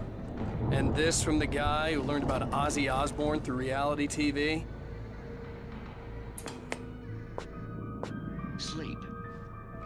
We all spend Oh, Night Springs! Man! Brings back memories. Hey, remember when I got you that gig? Your first real writing job. What got you started? Was this one of your episodes? In Night Springs. Tonight's episode. The Dream of Dreams. That's by someone else. We join Mr. Jones. He explores the endless dreamscape, only to be brought to a sudden stop by a decidedly mundane situation. A long line of people. Hey, Jones, right? Listen, we're gonna have to wait until His Highness over there is good and ready. Oh, wow. Who's that? You don't know him? What are you, new? He's the guy dreaming us. Well, not just us. He dreams everything. All of this. But wait, no. I'm the one who's dreaming. I'm asleep. Isn't this my dream? Oh, yeah. Sure. Get real, pal. You're just another dream. I'm a dream. You're a dream. The weirdo in the diving suit is a dream. And the girl made of smiles and sunshine is definitely a dream. But I'm pretty sure I'm dreaming this. Well, maybe you're a really confused dream. What am I, a shrink? All I know is I'm going with the smart guys, and they say that's the guy doing the dreaming. Right there. I don't know what that means. It means we keep him happy. No sudden falls.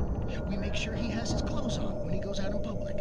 No chases where the monster is nipping at his heels and he runs like crazy, but his legs don't seem to get him anywhere. None of that. Because if he wakes up in a cold sweat... Yeah, precisely. So we wait till he wants to move on. Keep things nice and calm. Hey, something's happening here. Yeah? What's that? What? Can't you hear that? Oh, God help us, it's an alarm clock. Oh, it's you, isn't it? Please, man, I got a wife and kids. Please don't wait.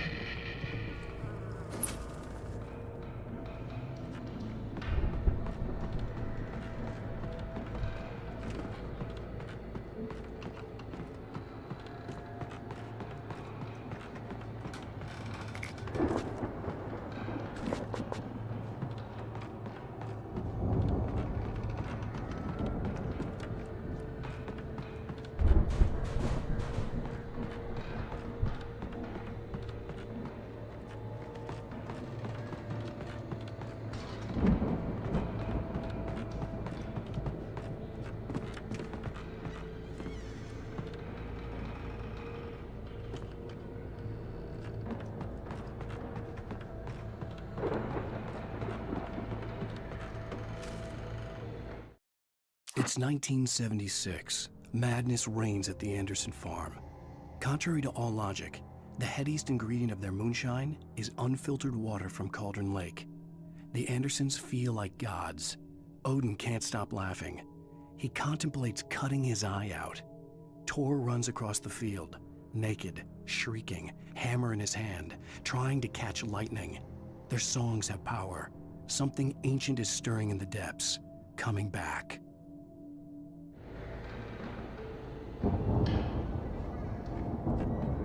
The Viking boat looked imposing, almost like a battering ram.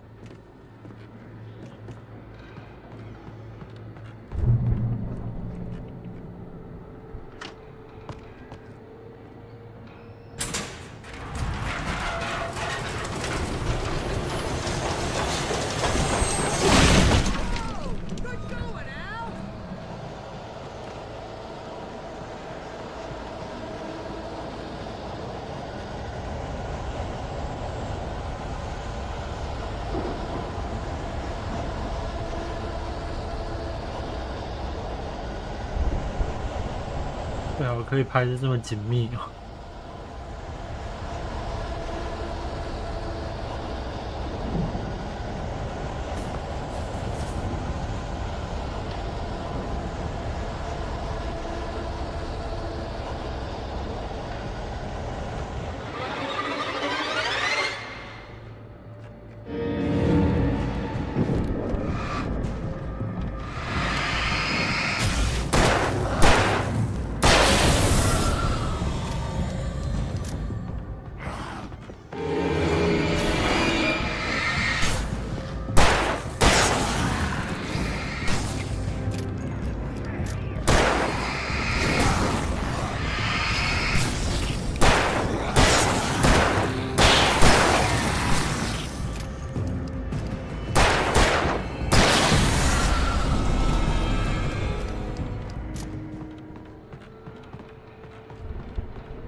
Those geezers had quite a production going on.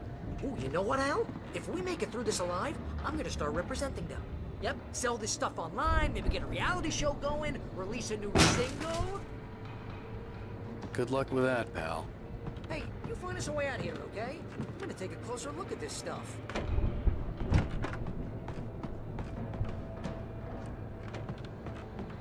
The door was barred from the other side. I'd have to find another way. Be careful, Al!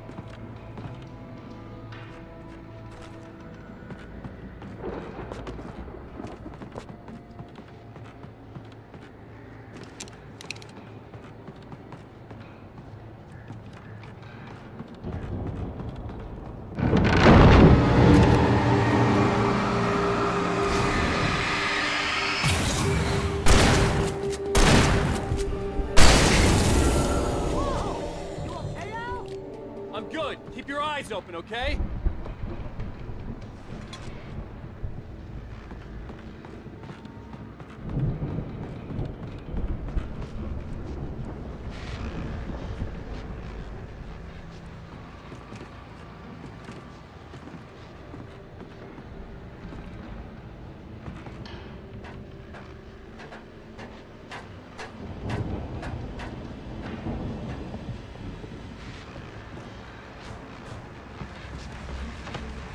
As you regular listeners know, I tend to work through the night, but I'm not the only one.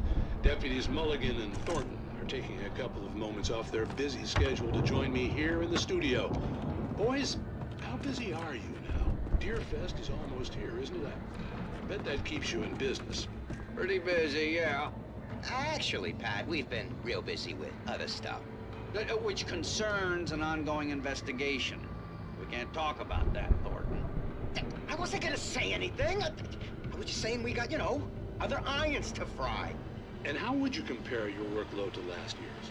Things have seemed relatively peaceful to me, but people do tend to get a little wild this time of year. Oh, it's wild, Pat. It's pretty wild. There's been all sorts of trouble this year. Vandalism, fighting, public disturbances. A lot of people gone missing, too. Yeah, it's pretty much the usual stuff, Pat. Just, a lot more of it. Now, is it just me, or does Deerfest get wilder every year? People seem to be more drunk, at least, or they start earlier and younger. Oh, it's definitely not just you, Pat, but... Definitely, Pat. Hey, I'm talking here, Thornton. Oh, shoot, I lost my train of thought. Not just me. Oh, yeah, it's wilder, Pat, but actually most of the trouble seems to be coming from grown men. People who ought to know better, Kids are doing fine this year. Well, that's nice to hear at least. Boys, I want to thank you for stopping by. I'll let you get back to your patrol. Sure thing, Pat. Yeah, sure thing, Pat.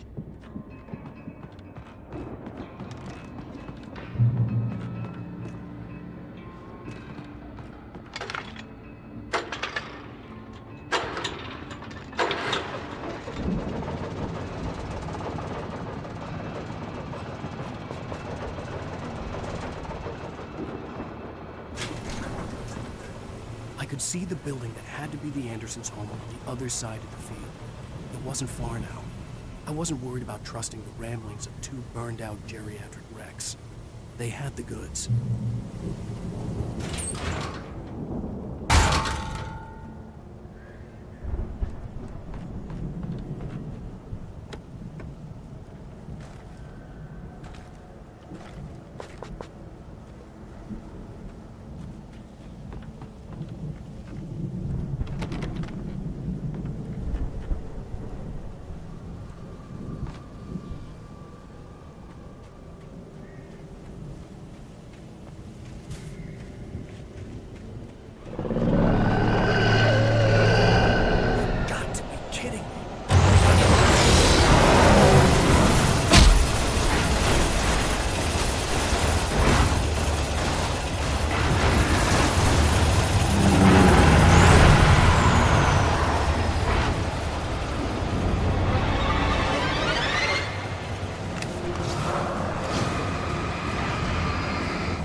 Is that you out there, buddy?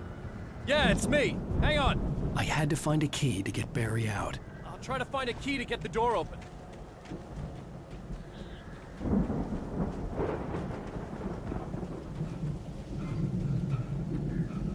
Hey, what's the holdup? Come on, this place is all dusty. You know I got my allergies.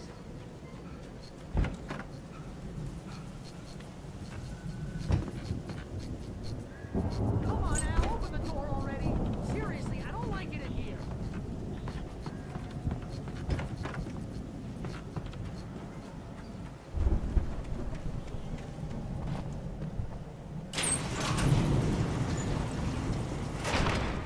Hey, let's go, man.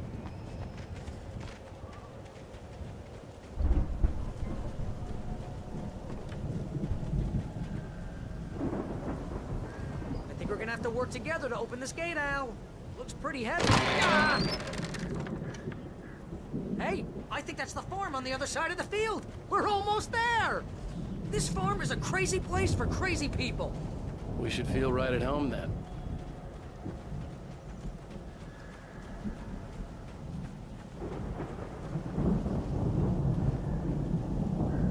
Come on, one more gate. Let's do this.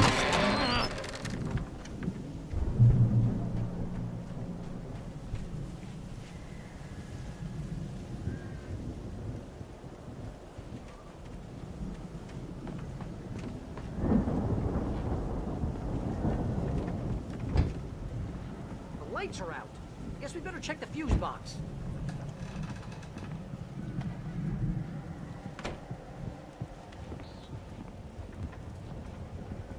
The power downstairs was out, but I was sure I could fix that at the fuse box.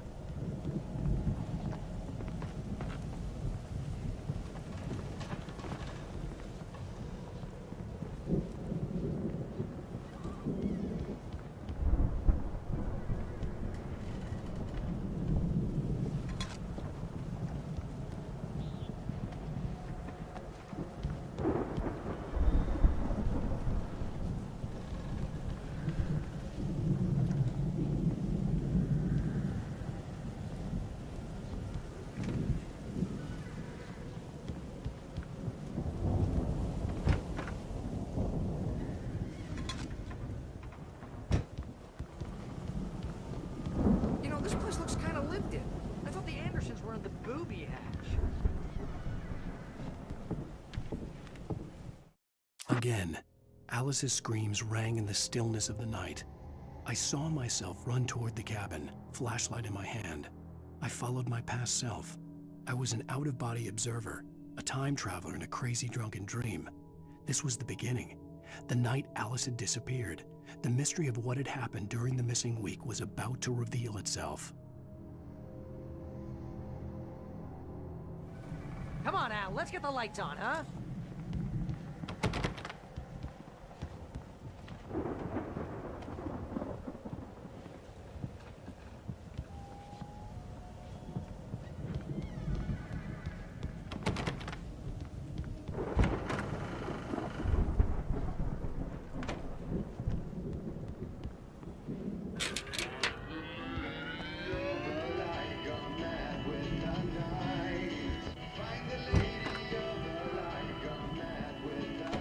Can you hear that, Al?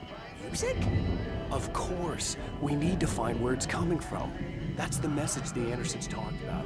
That's the whole reason we're here. Lady of the Light? Oh, that's gotta be what's-her-face, the crazy lamp lady from the town.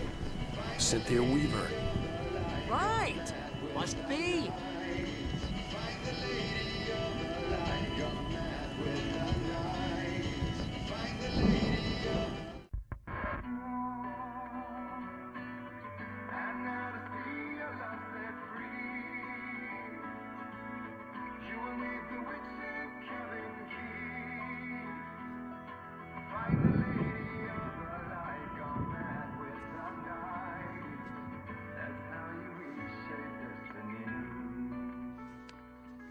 Okay. We need to find Cynthia Weaver. We'll stay here for the night and head back to town as soon as it gets light. Hey, Al. Lots of hours before dawn. Might as well get some rest. And by rest, I mean drunk. come on, Barry. This is... Yeah, what the hell?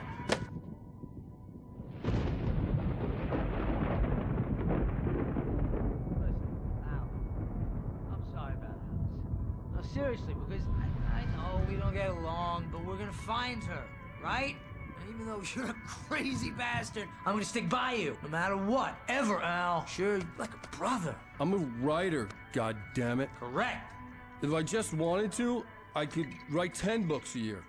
And they'd be the best books that year. No, you couldn't. That's right, I couldn't. But I could, because I'm a writer. What? What do they put in this stuff? I feel like my brain is coming out of my nose.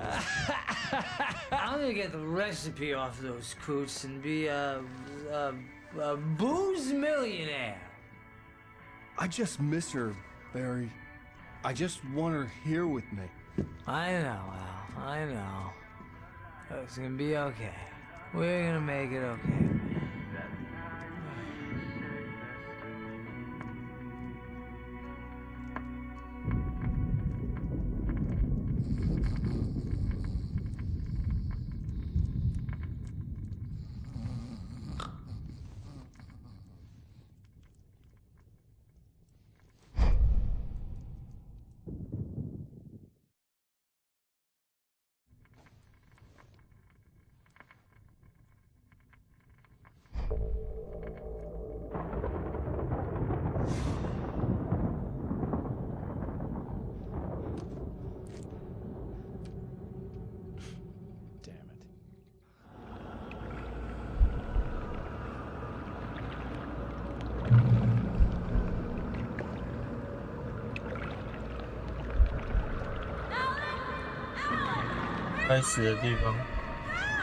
Alice, I'm coming.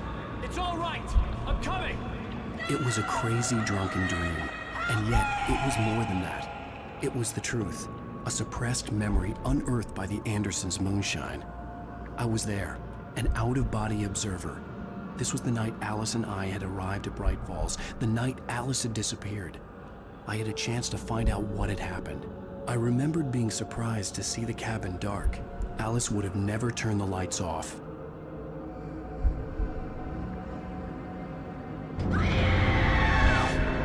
Alice? Alice!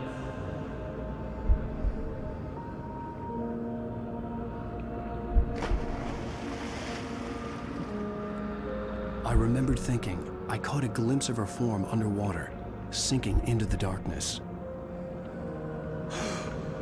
Diving after her was the last vague memory I had of that night. After that, the next thing I could remember was waking up behind the wheel of the crashed car and finding the first pages of the manuscript.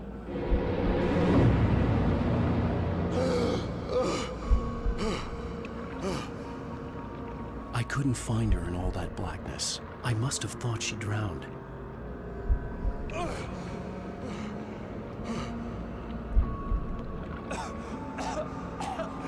Alice! Jagger had Alice, and so she had me. Alice!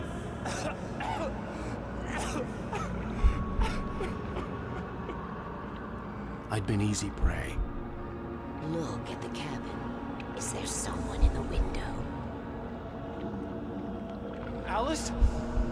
Maybe she didn't drown after all. Maybe she's inside. Alice! Yes. The dark presence had touched me. She had dug her nails into my brain and used me, made me her puppet.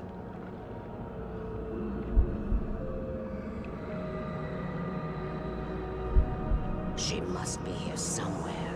Maybe upstairs in the study. Alice! Yes, that's where she is. You can apologize. Alice! You'll laugh at the whole thing together and put it behind you.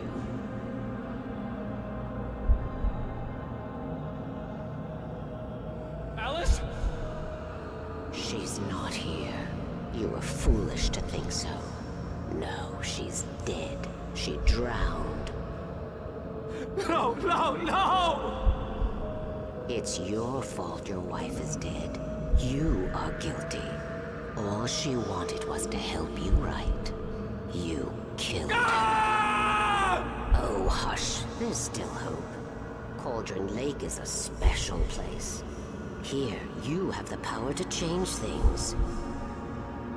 She wanted you to write. I will tell you what to do.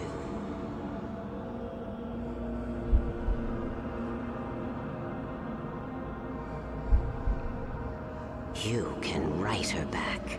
The story will come true, and all will be well again. She had Alice, and the manuscript was the ransom for her.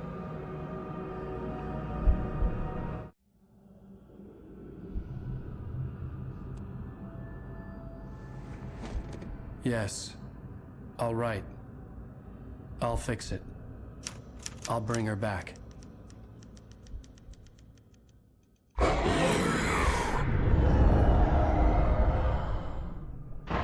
No. I wrote it. I remembered it all now.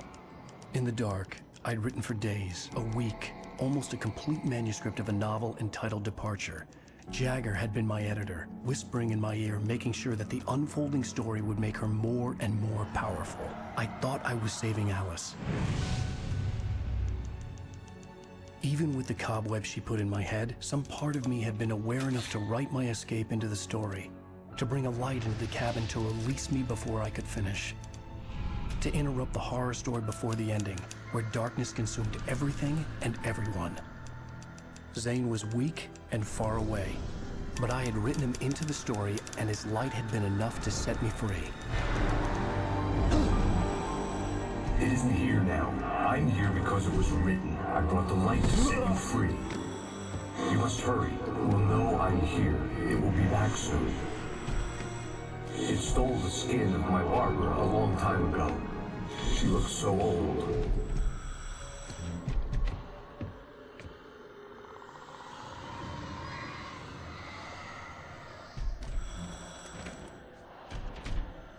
I'd woken up, confused and groggy, my mind consumed by darkness and fear. All I could do was to escape.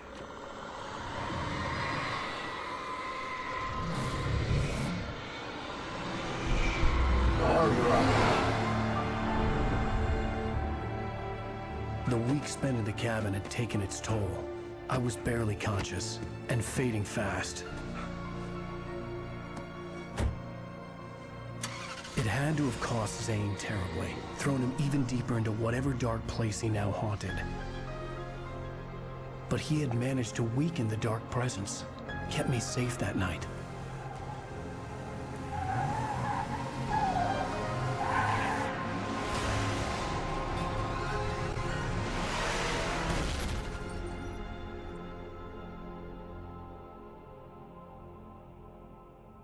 I wrote it. It's my fault. That's right, James Joyce. It's your fault, and you're gonna pay for it.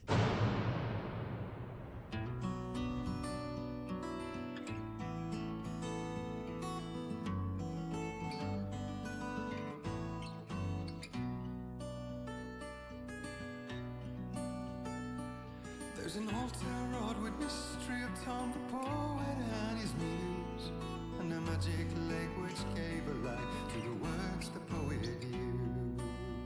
啊，今天就先看到这，不小心就开太晚。晚安。